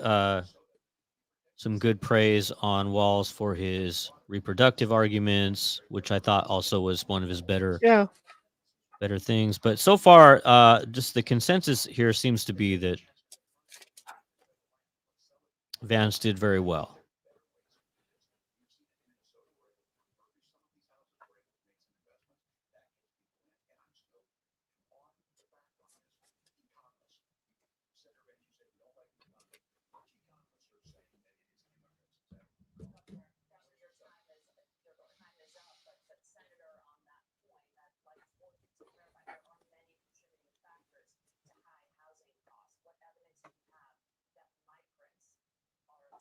Interesting comment here by Fletcher, who's been a big help to the channel, by the way. Thank you, Fletcher. More than 85% of Nevada is owned and managed by the federal government. Yeah, I believe Mm. that. Yeah, I know that's actually the case in a lot of the Southwest and Midwest, and I'm all for giving that land back to the people.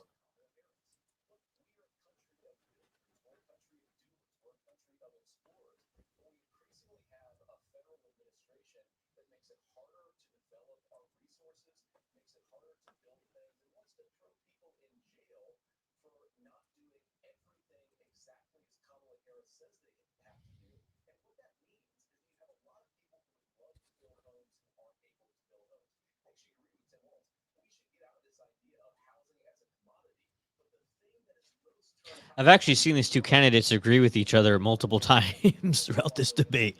It's kind of funny.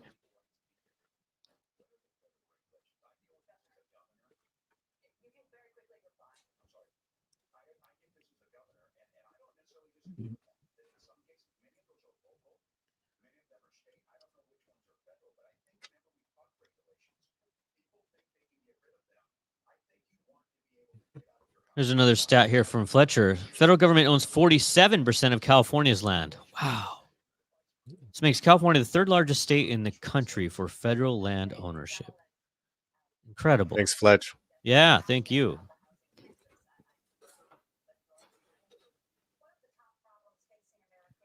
I say we turn it all into a strip mall.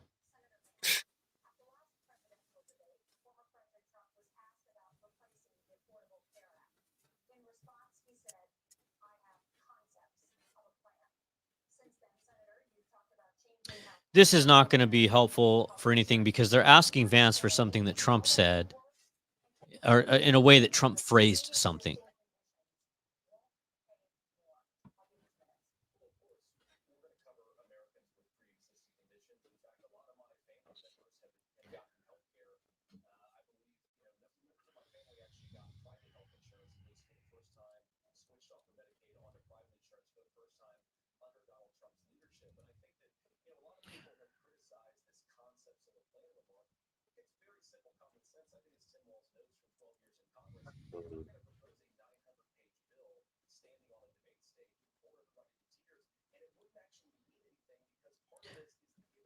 So here's how I think Vance has done very well. Vance. Mm-hmm. Vance reminds me of Mr. Wolf from Pulp Fiction, and Yeah. Trump is like Vincent or Jules. He he Mm. screws everything up when he goes out and talks, and then you have Vance that comes in calmly, cleans up all the mess, and moves on. Mm. That's what Vance is as far as this campaign goes. And this is likely the last debate we'll have between any candidates. So this is will be a good way to close this down going into November in a Mm. month.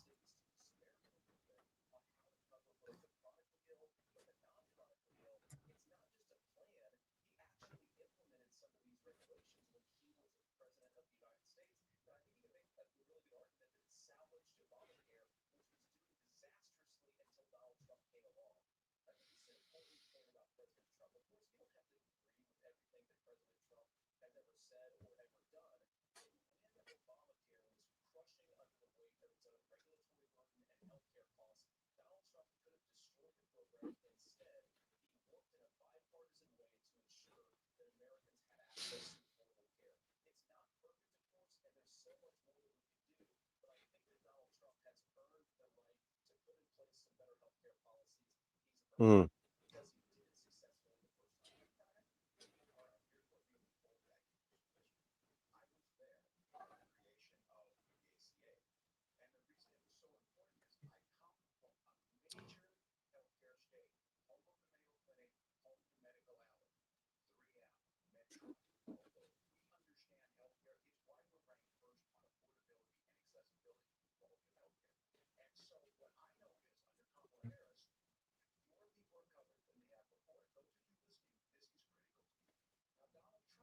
Mm.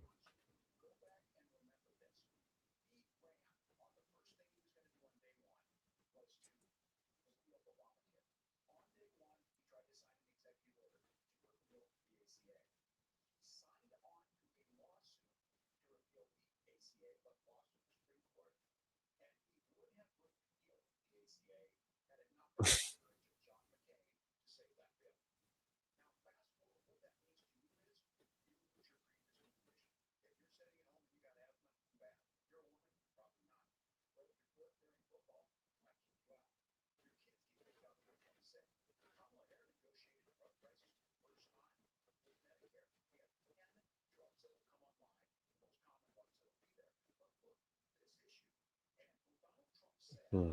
Little bit scatterbrained, but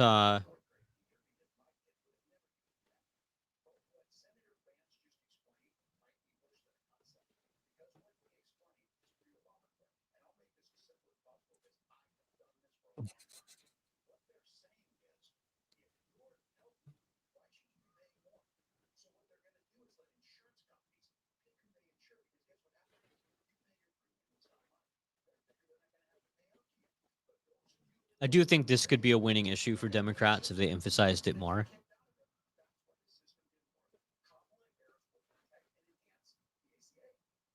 Hmm.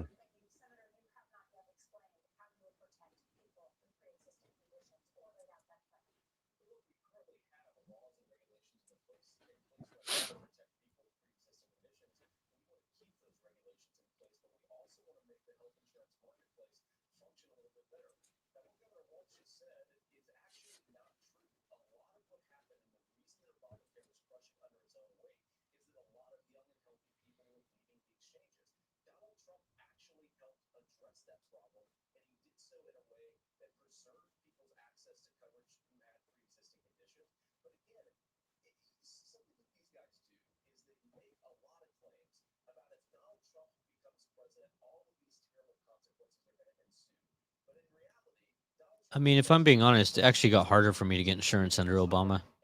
Yep. And more Um, expensive. yeah, it would definitely got more expensive, and I couldn't get the same coverage as I actually had previously. It turned into a mess, and then on top of that, they were trying to fine you if you didn't Yep. have insurance. So There you go.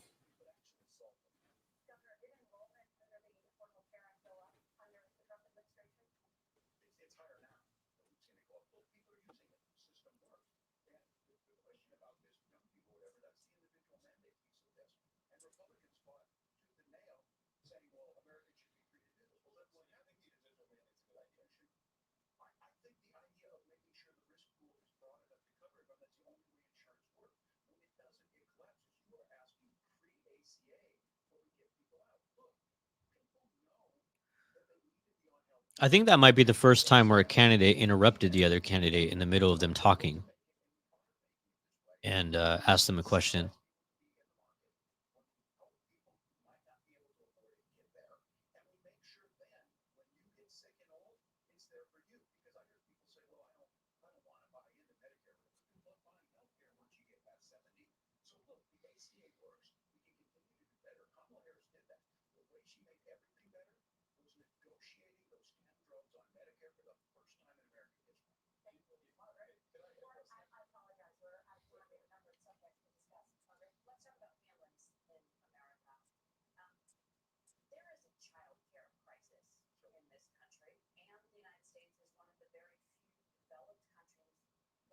Next issue, childcare.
I don't think this would be an issue that moves the needle either way for the vast majority of voters, even if they do have opinions on it. Well, Um, I think it's not even opinion; it's their own experience. So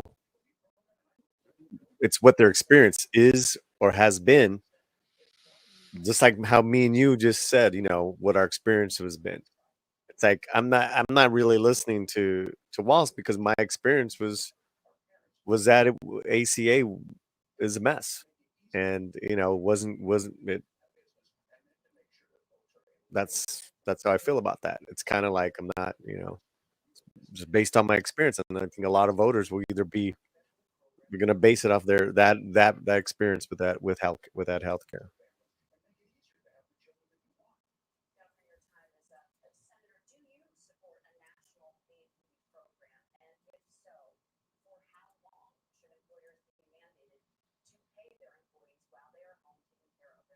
I see people mentioning in the comment section that there's already a federal law that mandates family leave.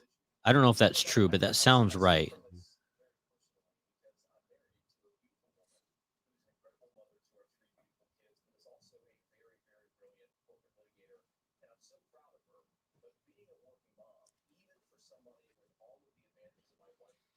Here we go. Our fact checker, Fletcher. Yes, the Family and Medical Leave Act, FMLA, is a federal law that provides unpaid leave to eligible employees. That's right.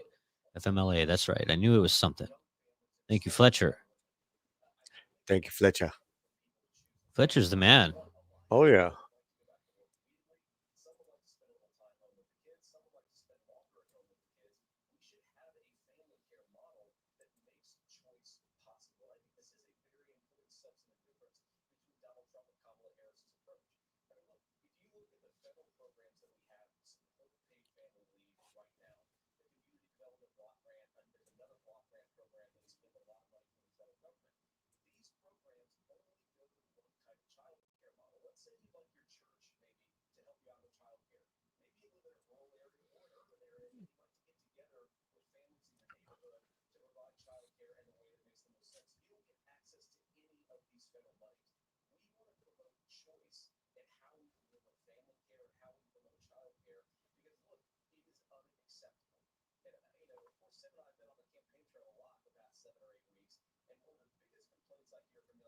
Hmm.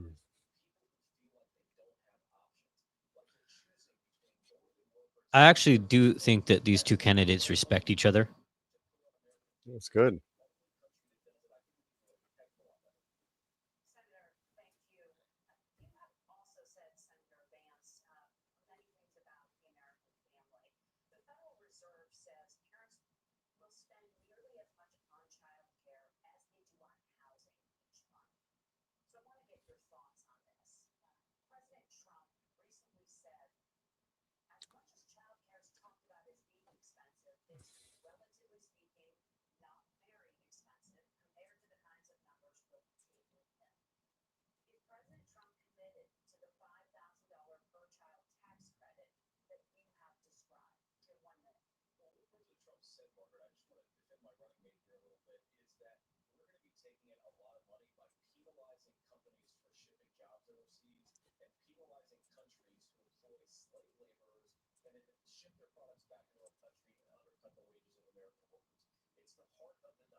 How's that poll going, Polly? Still going?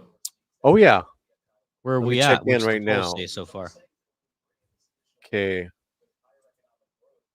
We have our Twitter poll going on. 88 votes. 84.1% Vance. 15.9 Walls. Who is winning the debate?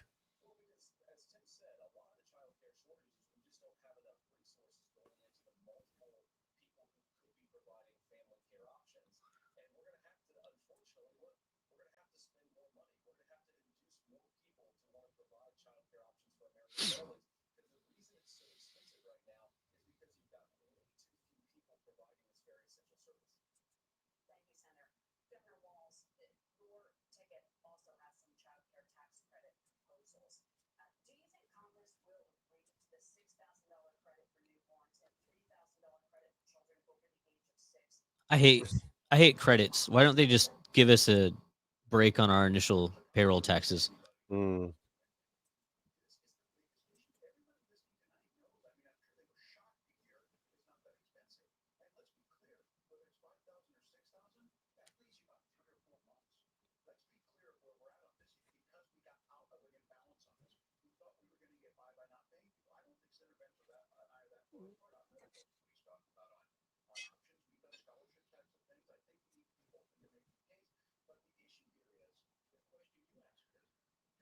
I would like to see somebody put together a montage of all the times that Walls said that he agreed with Vance throughout this debate.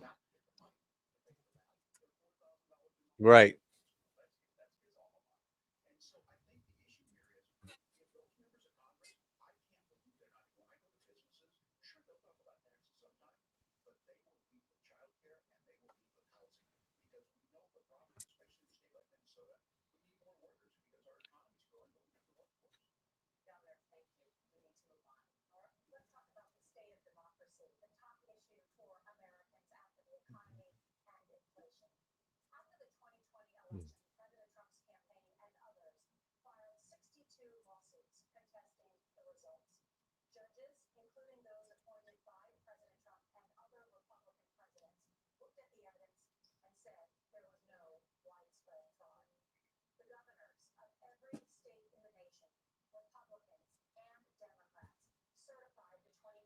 Gonna go over January time a little 6th. bit. This feels like a tired question at this point. Mm.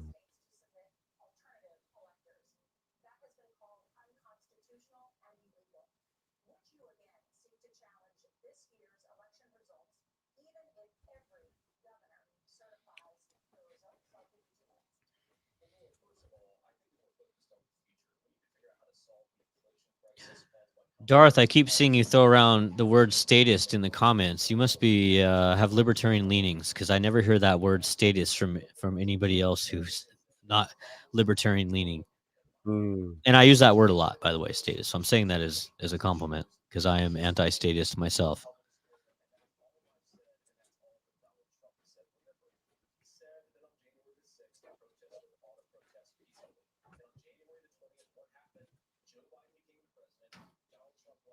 Mm.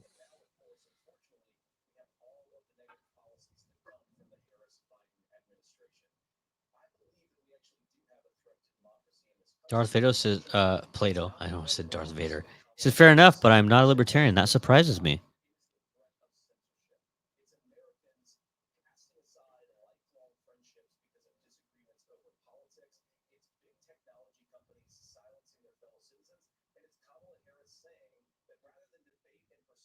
Mm.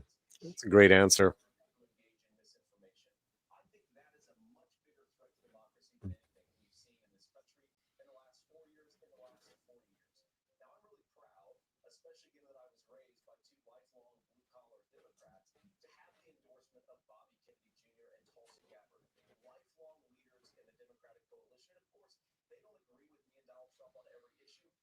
Thank you, Fletcher. Hence why I tend to be anti-statist.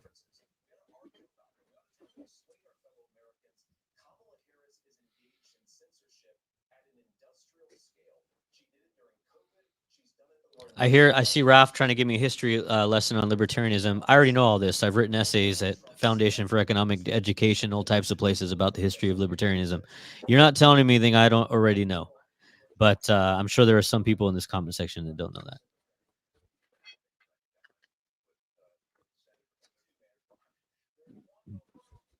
Kenneth Castillo, you can't explain away. January 6th. This indeed is the Achilles heel of the modern conservative movement, I would say, the Republican Party. I don't think it's ever going to go away until Trump is gone and anybody else in the Republican Party who turned a blind eye to it during his tenure.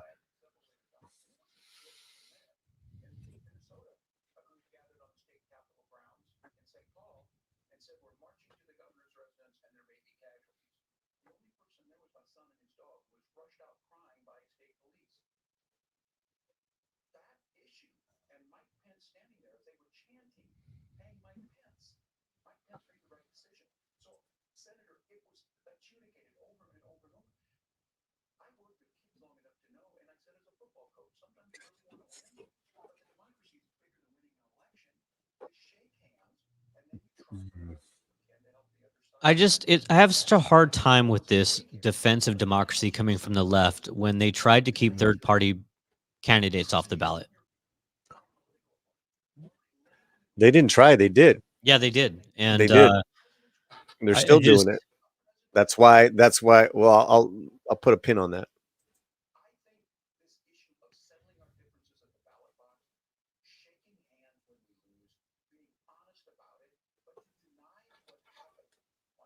I think this is a good statement though, by Walls.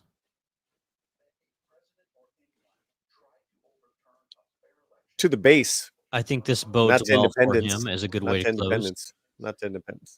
To the base.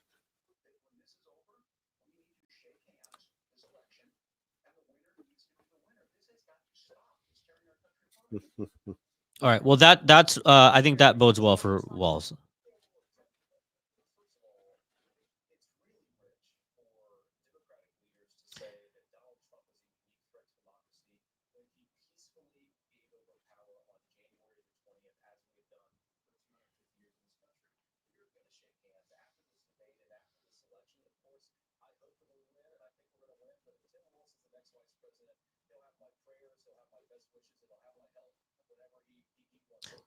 Yep. I like the respect between these guys though.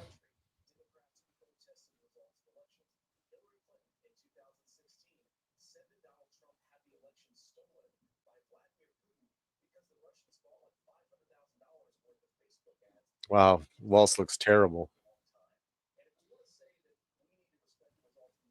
Comment here. What about Gore in 2000 with the stuff in Florida that lasted for months, or Hillary and her basket of deplorables and the Russian collusion? I remember watching that 2000 election and all the Chads they were counting.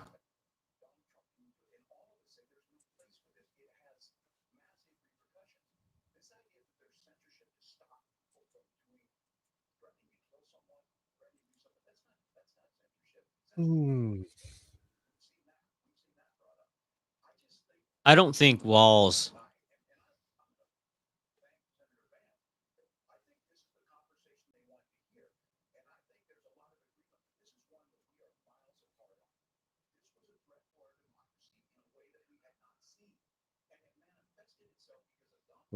I think this was a smart pivot by Walls, but I think that it's not going to win him new voters, but it will definitely make his base happy.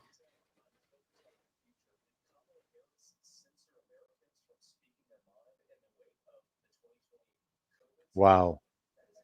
They're getting a little heated. Yeah. Let's go out with fireworks. I like it.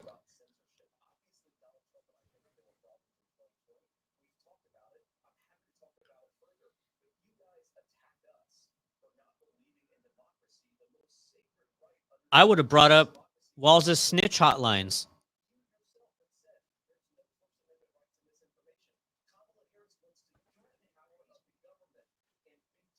And by the way, misinformation is protected by the First Amendment for those of you that don't understand. So Walls is full of crap when he says that.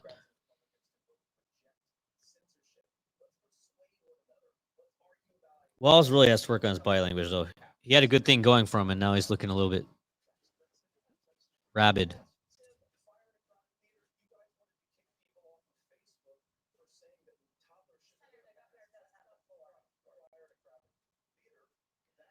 Fantastic. By the way, you can yell fire in a crowded theater as well. That's another myth. I've written about that somewhere.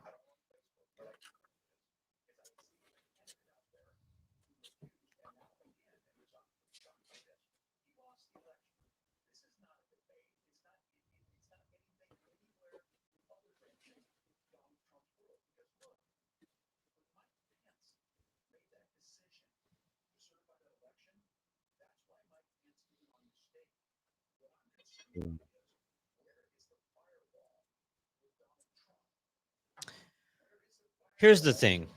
Here's the problem I have with this argument. So Walls is asking, where is the firewall with Donald Trump? And I'm saying Donald Trump if he was a dictator who was going to take over the country, is the most ineffective dictator I've ever seen because he was kicked out of office in 4 years and then he was convicted of 34 felonies. He didn't do half the things he said he was going to do. So I just don't buy this idea that he's going to come in and he's going to, install some authoritarian government. Got a break. All right, so we're going to have the closing statements after this break. Polly? Yeah. So you had said we were talking about the whole last part was on democracy, right? And there's just bad stuff done from both sides in the recent past. So the whole Trump and January 6th, like you said, that's a stain on our nation. Agreed. And what the Democratic Party has done to the democratic process is a huge stain as well. From the way they got rid of Biden to installing Harris, that's a big problem. That I think Obama balked on it first because he wanted an open convention. Okay. Now the thing with RFK, when he shook hands with Trump, saying, "Here's the plan. In some states, you're going to vote for me. In other swing states, you're not, because I'm going to take myself off that." What did the Democrats do? They sued his ass. They were suing him this whole time. They didn't want him on any ballots. They didn't want him part of any debates. They got him out of. Well, it wasn't just RFK; it was also Jill Stein. Yeah, but we're talking about RFK, right? Because now RFK, because they sued him to stay on the ballot, RFK is just saying, now vote Trump. Just vote Trump. That's what he's saying today. That's what he's been saying the last several days. What a disgrace, man. So we can disgrace back and forth, right? But no one, the Democrats are playing some very dirty games, man. Well, I think that Vance carries himself much better than Trump, and I think that Vance is somebody I could live with. Mm-hmm. Like I won't vote for Trump. I dislike Trump. As I've said many times, so I won't vote for him. But I think Vance carries himself like a more of a traditional politician. I think he holds his own. I think he did very well. I think he's probably got a future running for office beyond vice president. Yeah, he was very presidential. Absolutely. And that's what you're seeing with these people on the right, or the unity team, whatever it's called. You're just seeing a lot of potential leaders for 28, for 32. I think Vance just catapulted himself into. Yeah, I don't think Trump's gonna like it. Trump doesn't like to be outshined, and Vance is clearly better than Trump, at least in terms of conventional politics. Trump is good at some things, but I think when you see these two candidates up there, you do get a feeling of like, oh wow, like that's what it's like to have civil discourse, even if you disagree, and to have a political debate like we did at one point, in this country. So I think there's probably some nostalgia there for that. Yeah. So yeah, what do you guys in the chat think? What's going on in the chats?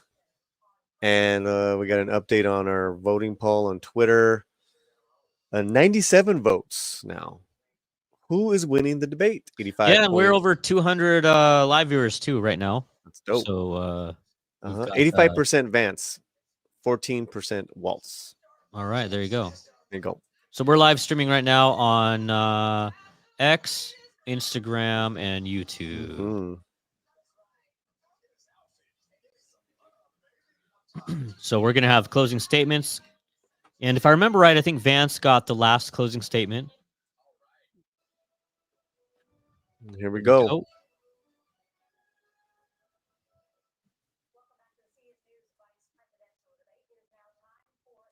Make sure you stick around for our analysis.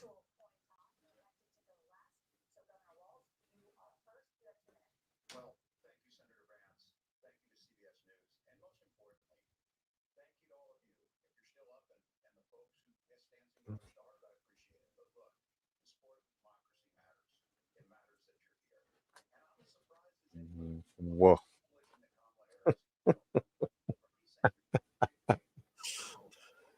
Where did that come from?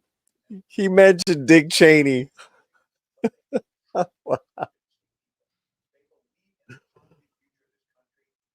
Wow. They're placing way too much emphasis on this Taylor Swift thing. And I don't know if I would brag about being the party of Dick Cheney. No. That's not a good No. thing. It's terrible.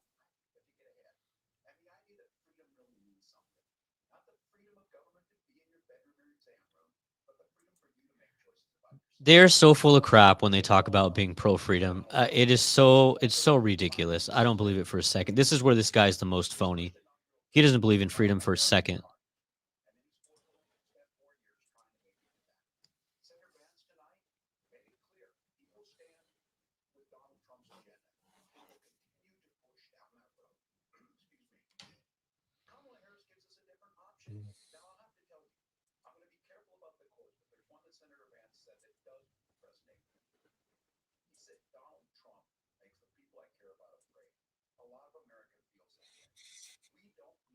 Mm. Politics of joy. Yeah, the one thing I hate about closing statements is they're all memorized.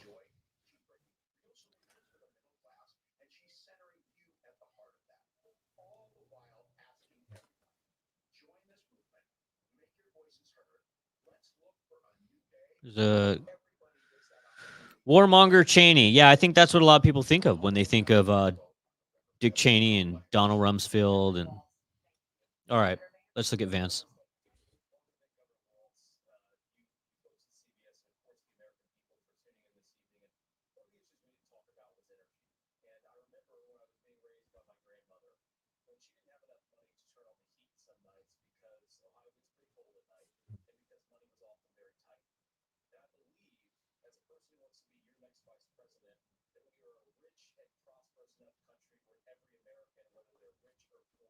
Mm.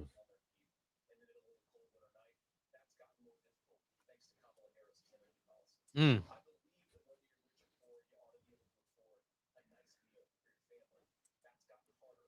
This is really actually a good closing statement because there's no rebuttal to the closing statement. Nope. So Vance can say these things and they will stick in people's minds.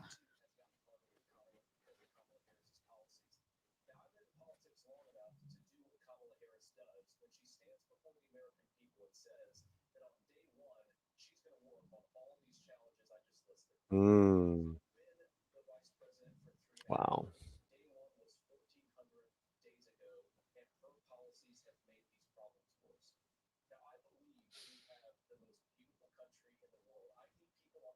Mm.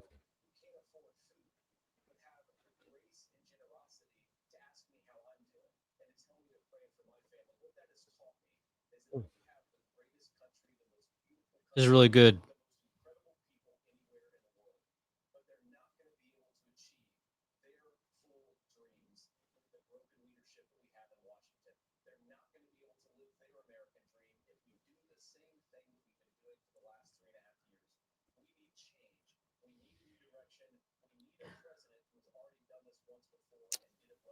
Wow.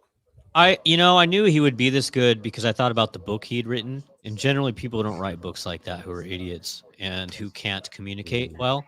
Yeah. And I mean that was a pretty stellar closing statement. Yeah.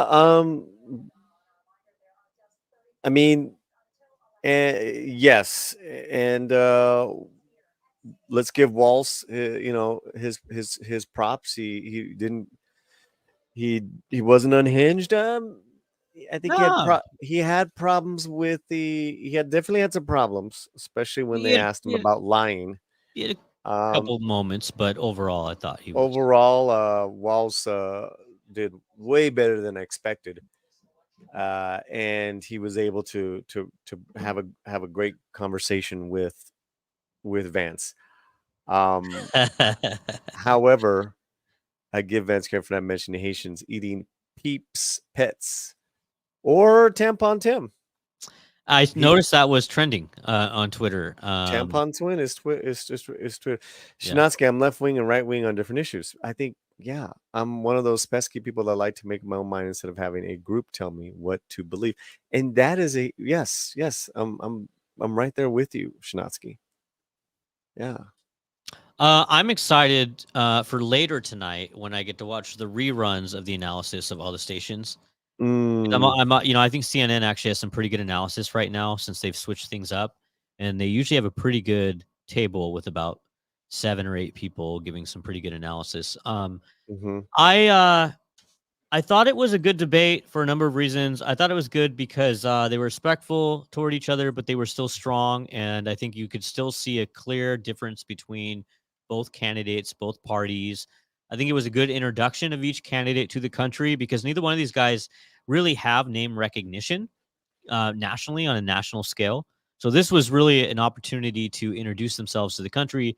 Hence why you saw Vance doing things like saying, where he came from and those types of things. Walls didn't focus on that quite as much. I think Vance performed better, like I said throughout the debate. I think he hmm was impressive. He's a great debater. Uh, I would say that he won the debate. Now, whether or not that makes a difference in the polls, I don't know. Uh, Traditionally, debates don't move the polls that much long term. Might have some short term bumps. I think it will solidify the bases, though.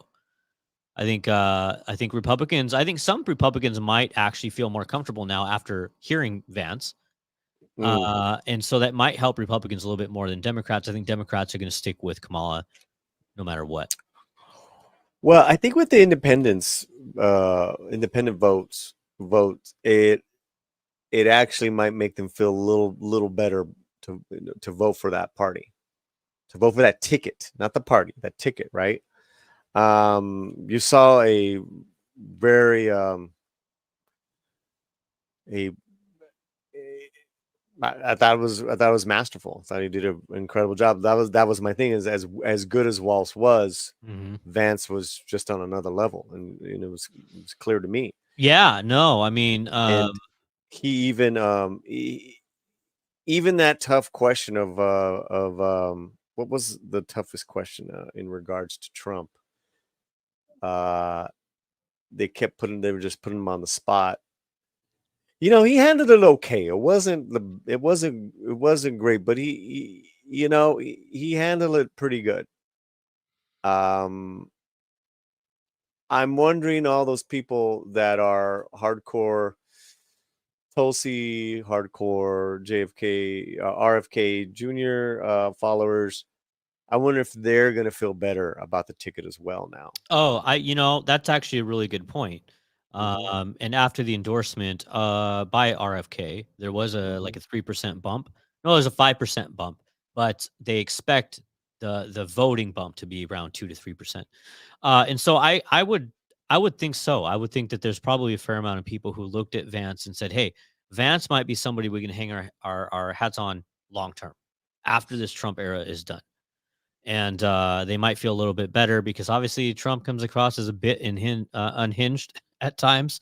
And so I'm going to go through here on Twitter and just look around. I'm curious to see what people are saying. Um, so far, it's what it was earlier, which is there seems to be a pretty clear consensus that Vance is very good and and won the debate. Now let me say this. I think that those moderators were so much better than the debate that happened at ABC, whatever it was a month and a half ago. So that was refreshing. I thought they were pretty fair. I think they didn't interject themselves where they didn't need to. They let the candidates talk when they needed to. So it's tough to juggle, you know, two candidates who are going at it. But I thought they were really good. What do you think about the moderators, Polly? Yeah, yeah. Well, it's like being a good umpire. Mm, You're making the tough calls. You're doing your job, but it's not about you, hmm. right? I never watch a ball game to see the umps officiating. Sure. You know what I mean? But they're fair, they're balanced. Whatever, that good ump will have that strike zone. You might not like all the calls, but hey, you're calling it for both teams. It's a high strike zone some nights, but at least you're calling it for both teams. You're not just calling on one team. Right. If you're just calling on one team, then it's about the umpire and it's not about the game. And that's how I felt about these guys. These guys were very fair. And they were journalists for the night. Amen. Bumpy Johnson, lying about being in China during Tiananmen Square is like saying you were in New York on 9/11. Yeah, I think that was an interesting revelation. I didn't know that. I did not I know didn't know that. that either. I didn't know that, man. Walls has told some whoppers. So let's see. So he lied about Tiananmen Square or China. He lied about serving in a certain war. He lied about carrying certain guns. He lied about IVF treatment. He lied about being deaf when he got stopped for DUI. So he's lied about, a fair amount of things, and he's classified all of them that he's been caught under as saying he either misspoke or he didn't understand his own rhetoric because he was too caught up. He was caught up in his own rhetoric. Yeah. And as someone who does these live podcasts, right, 2 times a week, even I'll do that, right? As far as trying to stream sentences, thoughts and sentences together live is really tough. It's really hard, however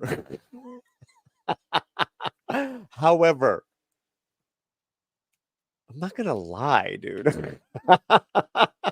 Or if I'm like, oh, wait a minute, no, I meant Brandon Lauren Maxwell of American Homeboy, not American Cholo. My bad. You take the L and you move forward. In that moment, not like, oh, I got away with it. Okay. Yeah, those are pretty bad. Tiananmen Square is pretty bad. Did you notice any major flubs for Vance or any times where he looked like he had a weak spot or he was caught in a fib like Walls was that you can think of? I think his weakest point was probably addressing January 6th, but even that was not terrible for him. It wasn't horrible. It was his weakest point. Again, grading on a curve, his whole debate was pretty darn good. So even that response is not probably something. Yeah, that's the thing, is that he didn't answer it really, right? And he did a good dance around it. So that was the January 6th. The reproductive one was also tough for him, but he did fairly well. His closing argument was just he knocked it out of the park. Walls, he made some bad errors tonight, and mentioning Dick Cheney in your closing arguments, your closing statement, saying what a coalition Kamala has created from blah blah blah to Dick Cheney to Taylor Swift, that was dreadful. Let me tell you something. Dreadful to hear. There was insight into who Walls really is what it was. Walls likes to postulate as being this working class everyday guy. So I ask you, do you think the average working class Midwestern man out there plowing his farm, working all day long, laying bricks, whatever he does, whatever trade he works, that he gives a crap about Taylor Swift? No, not in the least. And so, rule number 1, know your audience, right? And so the fact that was even on Tim Walz's lips tells me that Tim Walz is not the person he likes to paint himself as, because somebody who is working class, lower class out there, they don't care about Taylor Swift. In fact, that's not even something I would brag about. And Dick Cheney as well. Like, the left, the Democrat Party has to move away from this idea that celebrities matter. Well, right? they're in lock and step with celebs, man. I mean, and I know the response to this. They're going to say, "Well, look at Trump. Trump was a celebrity." Well, that's true. There's Well, some dichotomy there, but or some similarities. But the left traditionally has relied on celebrities because they think it's going to bring out the vote, and I just don't think that's the case. I think there's so much animosity right now toward Hollywood, toward you know big tech, toward famous people in but general. yeah, we could go down the whole celebrity stuff. It's the Dick Cheney that really bothered me, man. And it's not just tonight. They keep bringing Dick Cheney up. That guy is a piece of shit. Okay, so let come on, man. And this is when I was a hardcore Al Gore, John Kerry, and John Kerry's turned into a piece of shit now as well. So I don't care. You know, these guys were lunatics then. How much blood does Cheney have on his hands? And for a Democratic Party to say, "Hey, we got Dick Cheney," wow, man, Well, it's that just blows my mind, man. it does go back to this political realignment that we're seeing. Hmm. Okay, so we're seeing a political realignment on a number of Yeah, areas. One of yeah. those is foreign policy, where the Democrat Party has become a pro-war party. Hmm.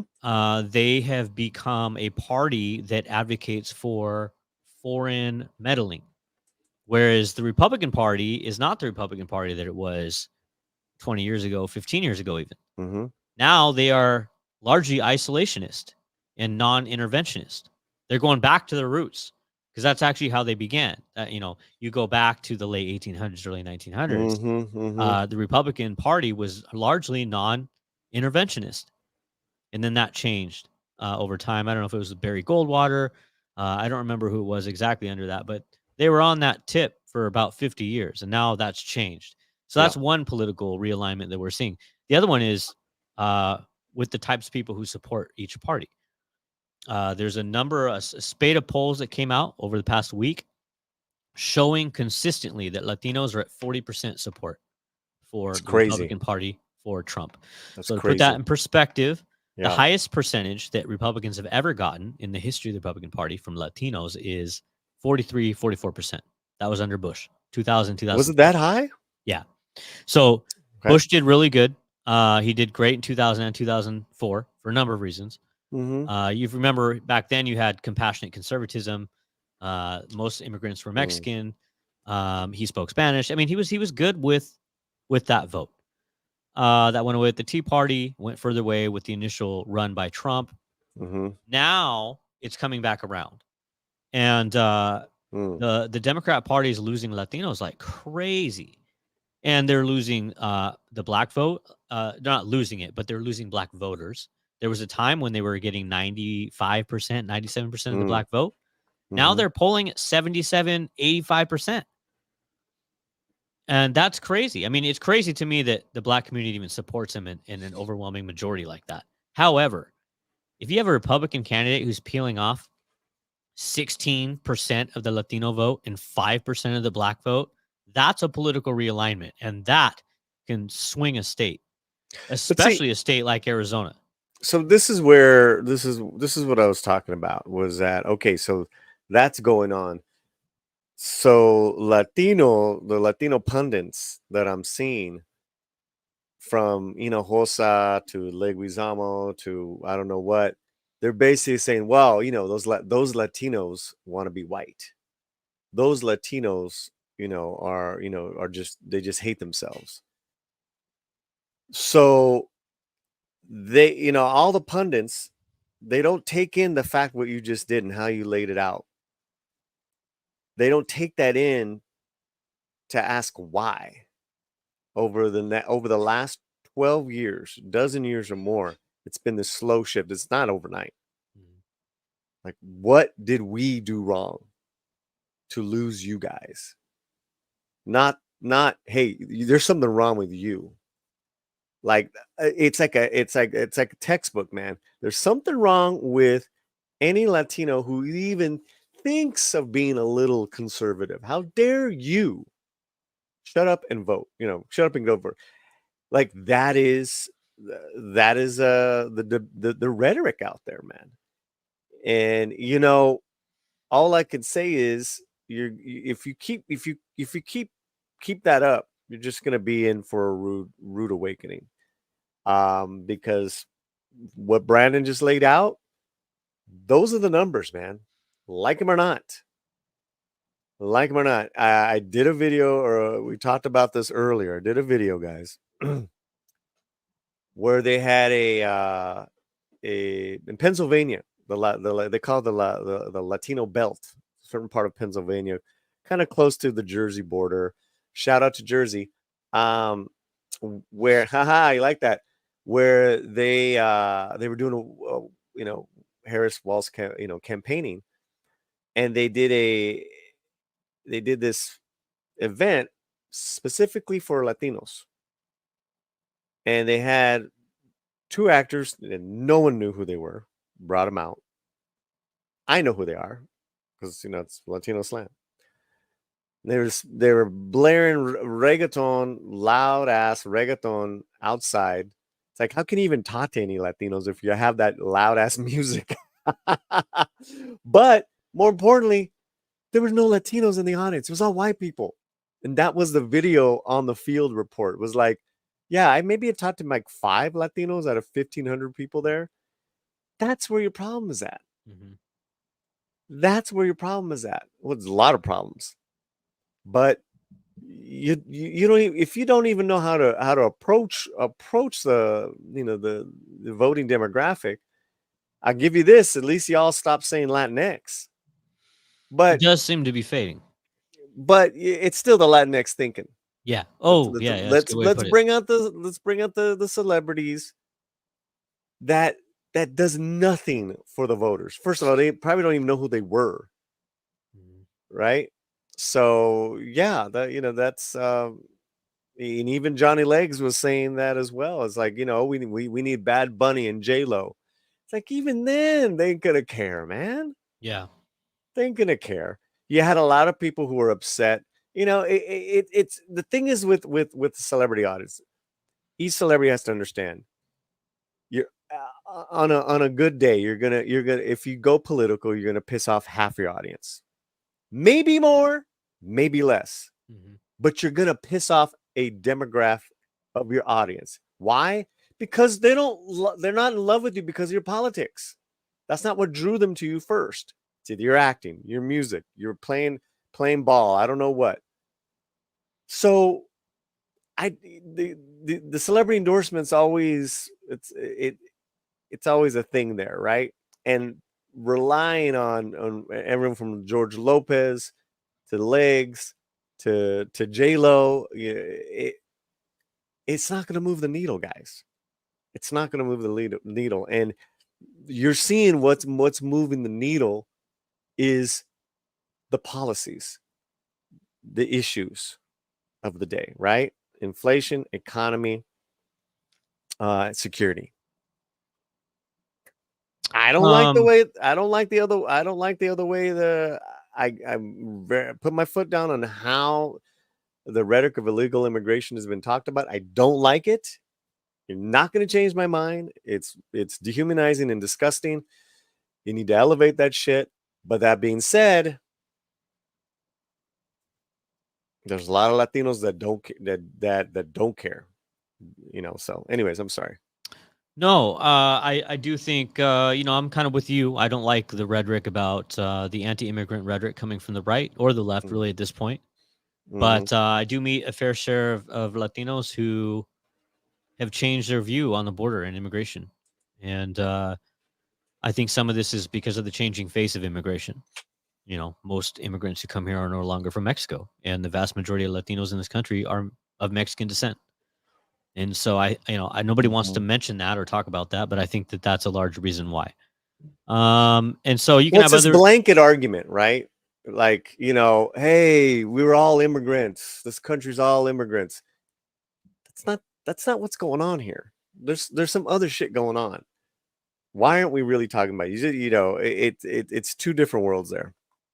Well, and I think the other debate going on is that there are people who want to be pro-immigrant, but they don't want to be pro the government giving free resources to people who are fresh into the Mm. country, or Mm-hmm. came here as undocumented immigrants and things like that. And I think that there's this real like sentiment among working class people who are saying, "Hey, we're struggling here.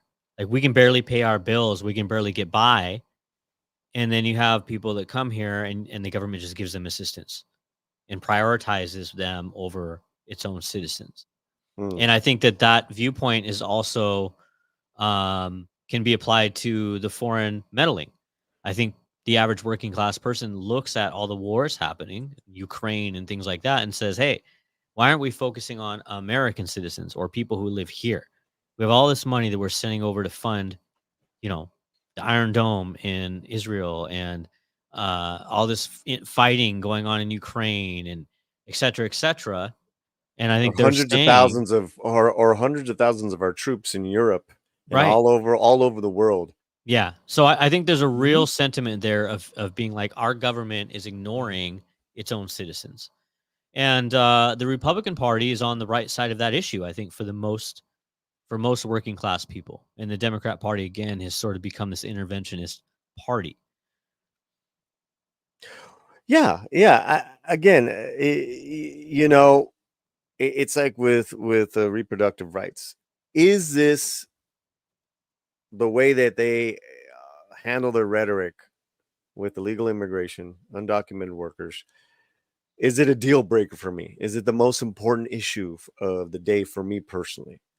Right? I will make up my own mind. I will. But I can tell you, you know, taking care of this house, taking care of everything that has to do with it, and my lady, that is number one. Um, Looking back at history, it's just it's always going to be very hypocritical for and very lazy when times are bad to immigrant blame. And we're talking about illegal undocumented immigration, right? Because the truth is, we always turn our backs to the fact that we're hiring them to do certain jobs that no one else is doing, or it's just the cheaper, quicker route that has been going on for hundreds of years. So this is nothing new. Mhm. And again, I'm very liberal on this one. I don't care. uh they literally will do the shit jobs. I've seen it. And in that respect, they help keep this infrastructure going. Now whether they're now let's go up to the next level of legal immigrants, or people that are legal residents. That's all I see as far as people that work for companies, building infrastructure, keeping keeping our society going. It's all brown. I think it's wonderful. So I need better arguments on that, and I got to tell you, I love the way RFK Jr. This Uh, is like your fifth RFK reference tonight. I'm just, I take it he's you're a fan of RFK, Paulie. I've always been, and we got to remember that, because it's very easy for the left to say, "Oh, he went crazy with during COVID." Well, what was he before? He was the holy grail, man, when it came to environmentalism, as far as being an environmental lawyer.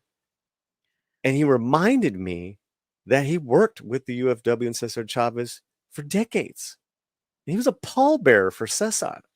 I was at Cesar's funeral.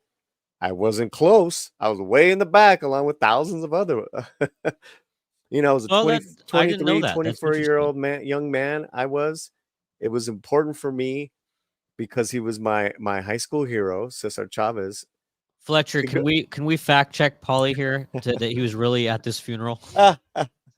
But it reminds me, that because RFK recently brought this up, in his connection with the Kennedys and the Chavez families go back decades, different generations of Kennedys. his father and his uncle. He said, my father called Cesar up, was the first person to call, said, I'm going to run for president, 68. That really hit me.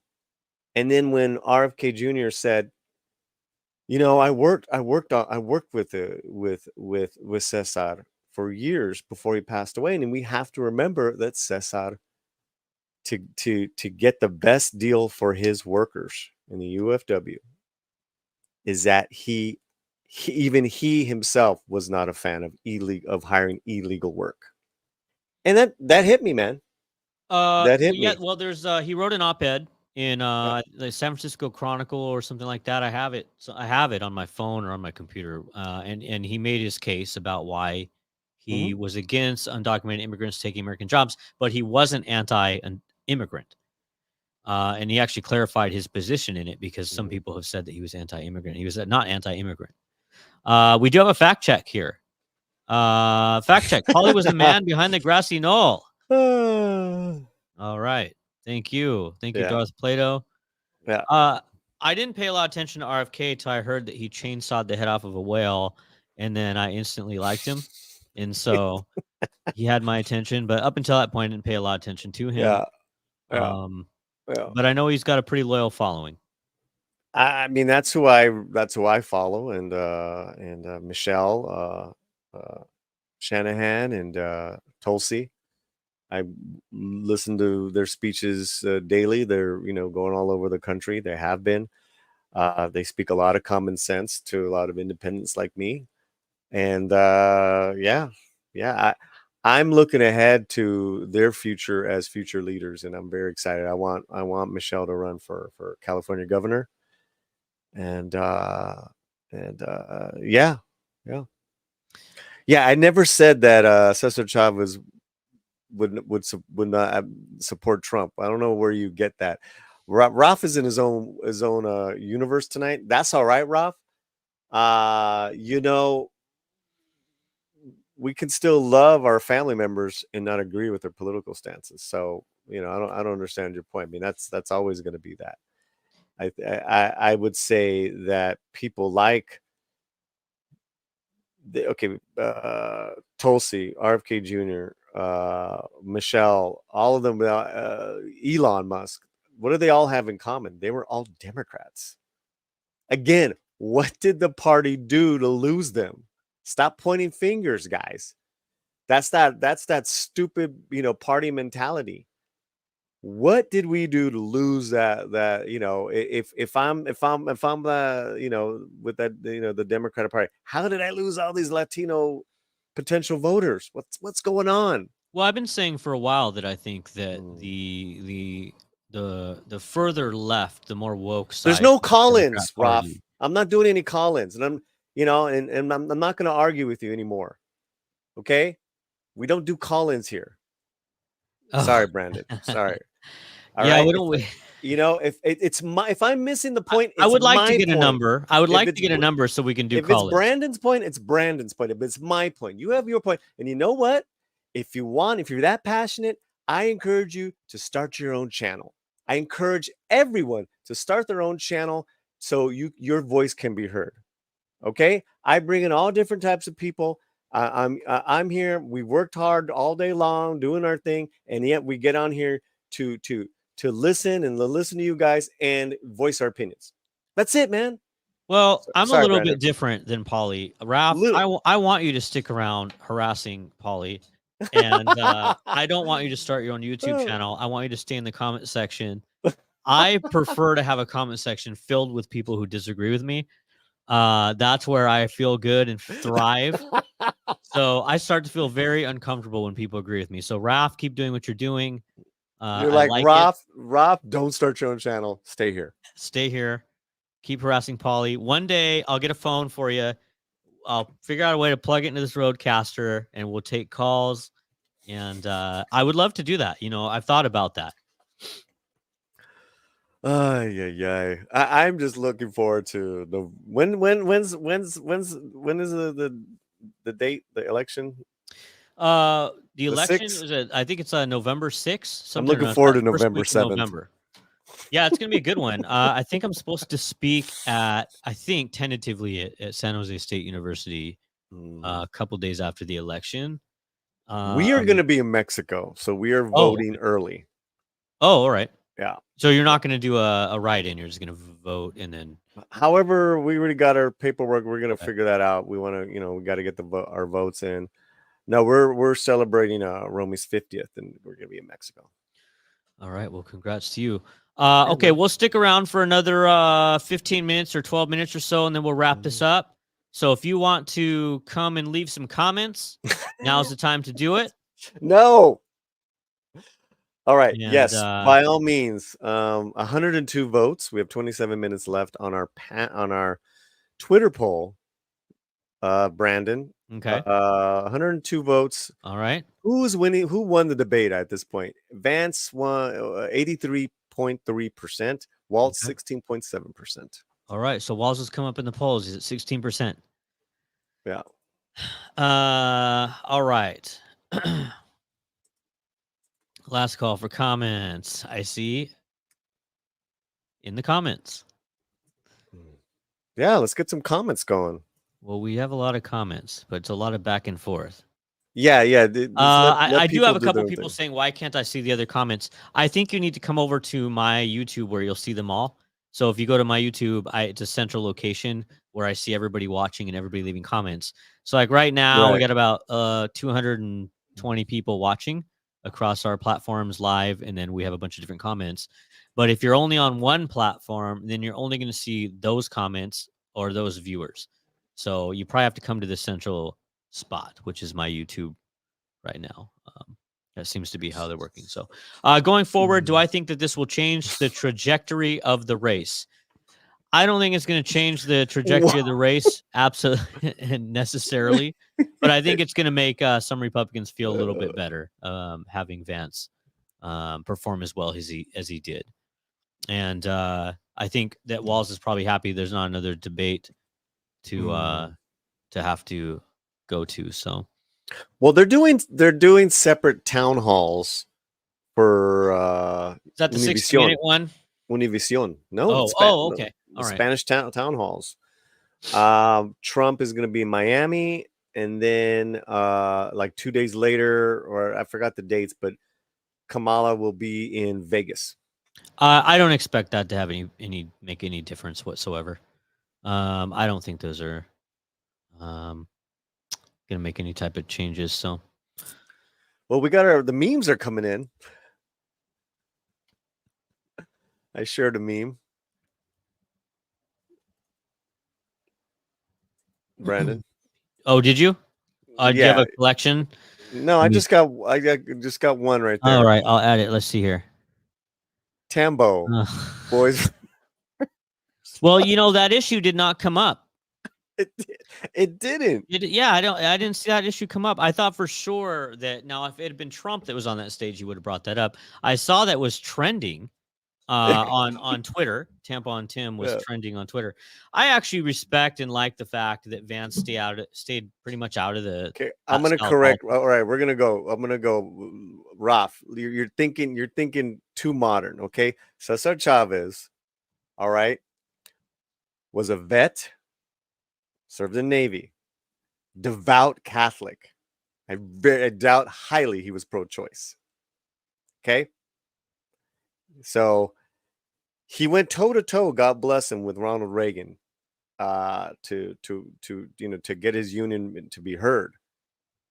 Right, so he's definitely for workers' rights, but left-wing leader, that's a little Che Guevara at the time. So maybe more Dolores Huerta, but not Cesar. Well, there you go. There's a little. What's this other thing graphic here in my comment section? I don't know. Oh, where? That's weird. It just popped up. Oh. Okay. So looking forward, Polly, over the next 8 minutes or 9 minutes or so, what do you think the news headlines look like tomorrow with this debate? Do you think that the media agrees with us, or do you think they're going to spin it and do a certain way? Do you think the campaigns are going to spin it a certain way? What do you think? No, that's more of the same. I'm more interested in the Kennedy people, the RFK Jr. people, the That's like your independents. 10th RFK reference now. So Ohio's for Kennedy. I mean, listen, he's got a huge follow. Ohio's of Kennedy. They just tweeted right here. Not gonna lie, I was not sold on Vance before this debate. His cordialness and intelligence that he showed on stage tonight was unlike anything I'd ever seen in a long time in Who politics. is this? RFK? No, Who's no, saying this? Ohio for Kennedy. So Oh, this okay. is, the Kennedy campaign in Ohio, right? Um, and let me see, they have 28,000 followers. This is the official page. They went on to say it was refreshing, and I can now say that I'm a fan of Vance, and I hope that he's our next VP. That's what I'm talking about, dude. Mhm. Those because I think Um, I think the part I think people are just gonna call at like the Democrats, the okay, well, Kamalas. right, just in right now, CNN, their analysis is saying that Walls underperformed and was not prepared.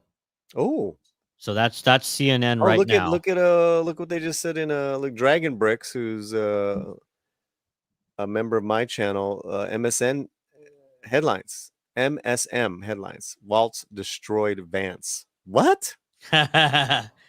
Okay, so I do have a couple people saying this is the best debate they've seen in a long time, one of the better debates.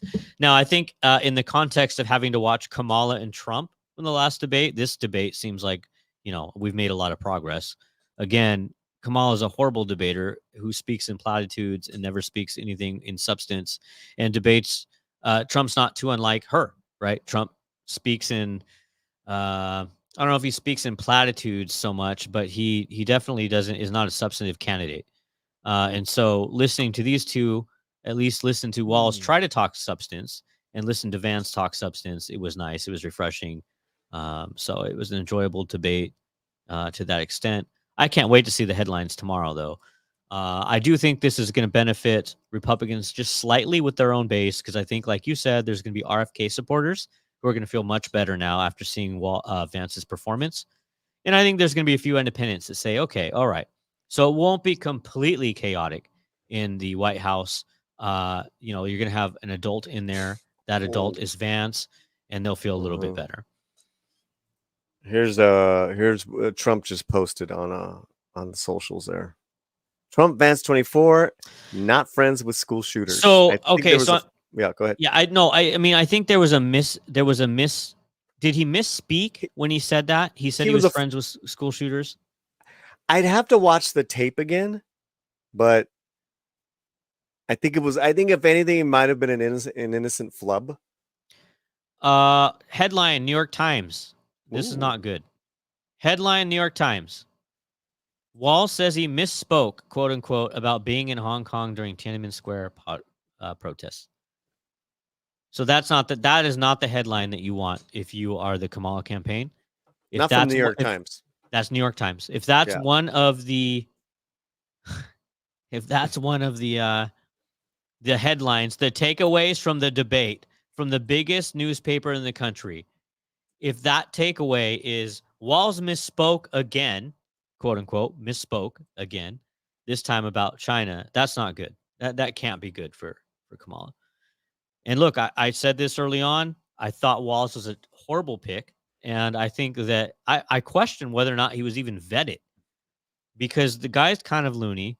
He's lied about a lot of things, and he's super far left and not representative of the average working class Midwestern person. So that's the New York Times. Let's see, going out. Dun, dun, dun. Yeah, it's a weird choice, man. There was other choices, Here's NPR. Wall says teenage son witnessed a shooting, drawing sympathy from Vance. So that's not good or bad, but it's That's actually interesting how good they for framed it. Vance. Yeah, it's good for Vance. So it'll be really telling to see what comes out tomorrow. And just going on the Drudge Report, their headline has nothing about the debate. So that should tell you everything you need to know right now. They have a smaller headline that says Vance Walz debate dull. So the Drudge Report has been very pro Kamala since she's been running. It turned anti-Trump a few years back. Mm-hmm. And so the fact that their leading headline is not anti-Trump and it doesn't even mention the debate is also telling, because sometimes you say more by saying nothing. And yeah, I think what I'm seeing is obviously a lot of pro Vance, but also too a lot of pro, like, America won tonight. We Mhm. actually got an adult debate. It was refreshing to Yeah. have two adults. That's the politics that I love. The politics that I fell in love with. Why I got involved in media and politics was watching people go at it really hard but respectfully. And then at the end of the debate, you can shake hands. You can say, "Hey, we're both in it for the country. We both want what's best for the country. Even though we disagree, let's work together where we can." And then you walk away and you run, and then let the chips fall where they're going to fall. So I liked that. I liked seeing it, and maybe we'll get more of it down the line at some point. Oh, Although Barack I'm Obama skeptical. posted. What is he saying? Tonight's debate is a reminder of what's at stake in this election. Waltz is focused on real solutions for working families and Americans across the country. We need leaders like him who will fight for progress. Support the campaign. Yeah.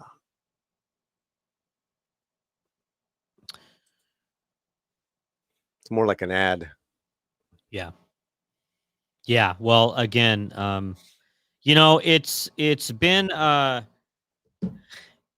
this is not what the Kamala campaign needed 30 days out. She got some pretty good, I don't know, press out of that debate that she had with Trump. Again, she sort of had this miracle run. From a polling standpoint, she's doing okay nationally. She's not doing so great on swing state level. Mm. And so it'll be, I can't wait to see what, Nate Silver and some of these other guys say, how they break down the polls. It's going to take probably a couple weeks though, until you see the real impact of the polls. It just takes a while. If you see these snapshot polls tomorrow morning, don't even pay attention to them. Throw them away. You're not going to really see the real thing or see any, major difference for a couple weeks. It takes a while. This is the CNN about 43-second video. You want to check it out? Okay. Is this something you just sent me? Okay. You got it up? Yep. Okay, here we go.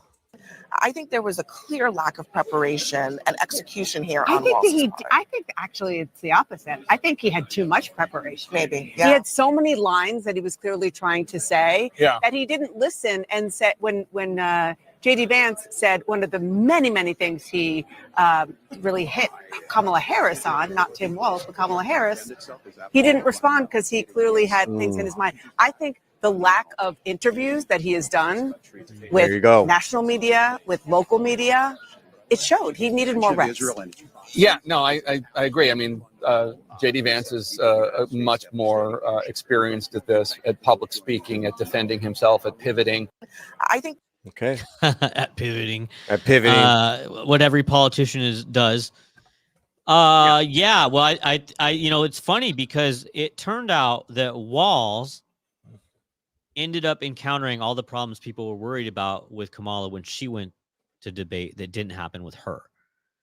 Part of the worry with Kamala was she's bubble wrapped. She hasn't faced the media enough and she over prepared, which is a problem in politics and in public speaking, right? When you over prepare, you memorize all these lines, you get up there, you start to panic, and then it's like a tube being clogged. You got too much going on at once. And Vance looked very comfortable up there. He free flowed. He just let it go. And basically that's what happened with Walz. He went up there. If that's true, if he over prepared, then the pipe got backed up. Too much stuff going on in his head. He couldn't just let it flow. And so, for better or worse, I'll say this about both Trump and Vance. Mm-hmm. Neither one of them is ran from the media, and neither one has a problem going in front of a hostile crowd and just shooting from the hip, just winging it. And I think that's how I am as a person. So I relate to that. I like that. I think it shows you know your stuff and it shows you're comfortable. Both Walls and Kamala have not been that way. They've been very everything has been very scripted up until this point. So when you see them off script, you get a real glimpse at who they really are, and you see they're not as great on their feet. No, she won't talk to the press. She wouldn't talk to the press when she was with FEMA yesterday. I mean, that's what you're gonna get. Whereas Vance and Trump, they'll take any question anytime. I mean, these guys, that's probably another good reason why he was so polished. All right, Rodrigo. Vance is an orator and a good writer. Yeah, and that's one of the things that I thought that the left really underestimated him, because I'm like, generally speaking, communicators, especially one like him that writes, great book, Mm-hmm. He's going to be good at communicating. And so to just assume he was going to go in there and be an idiot. So he goes on to say it's not bad when he's left at his own devices. Not great at interactions, but he held his own, and I would even say won the debate. That's coming from Rodrigo. Yeah, he's usually pretty fair, I think, He usually gives a pretty fair analysis.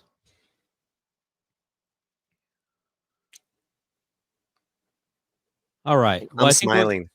Are you smiling? This is my I agree, don't agree with you. Rodrigo. Yeah. No, it's all good, dude. Love you. Man. Big fan.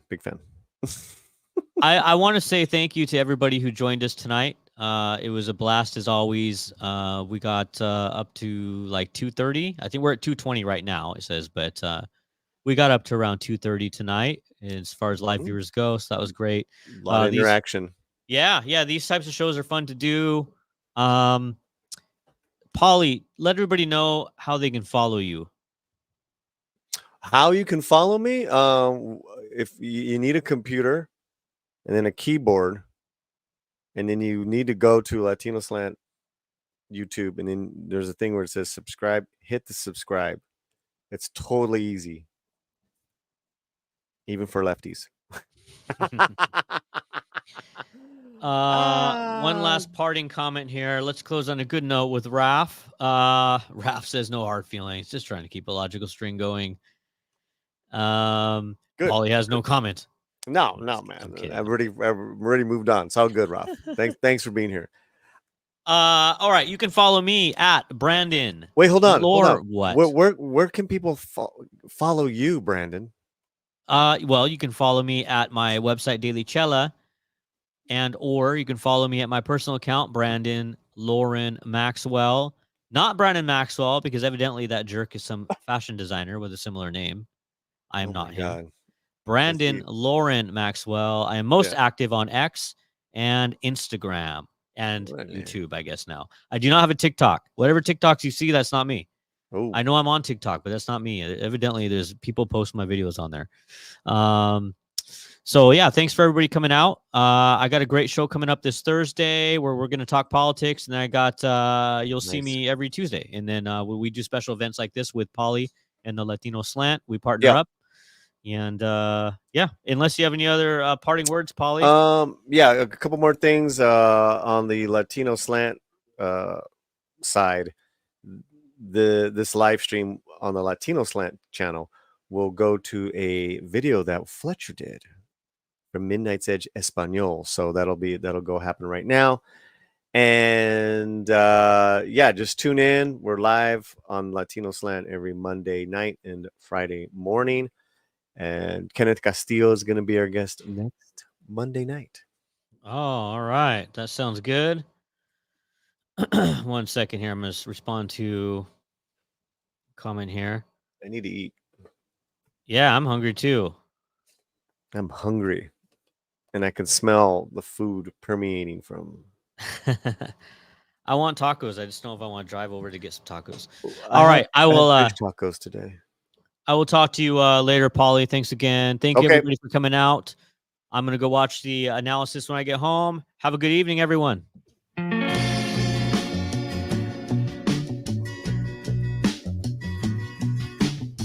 Adios.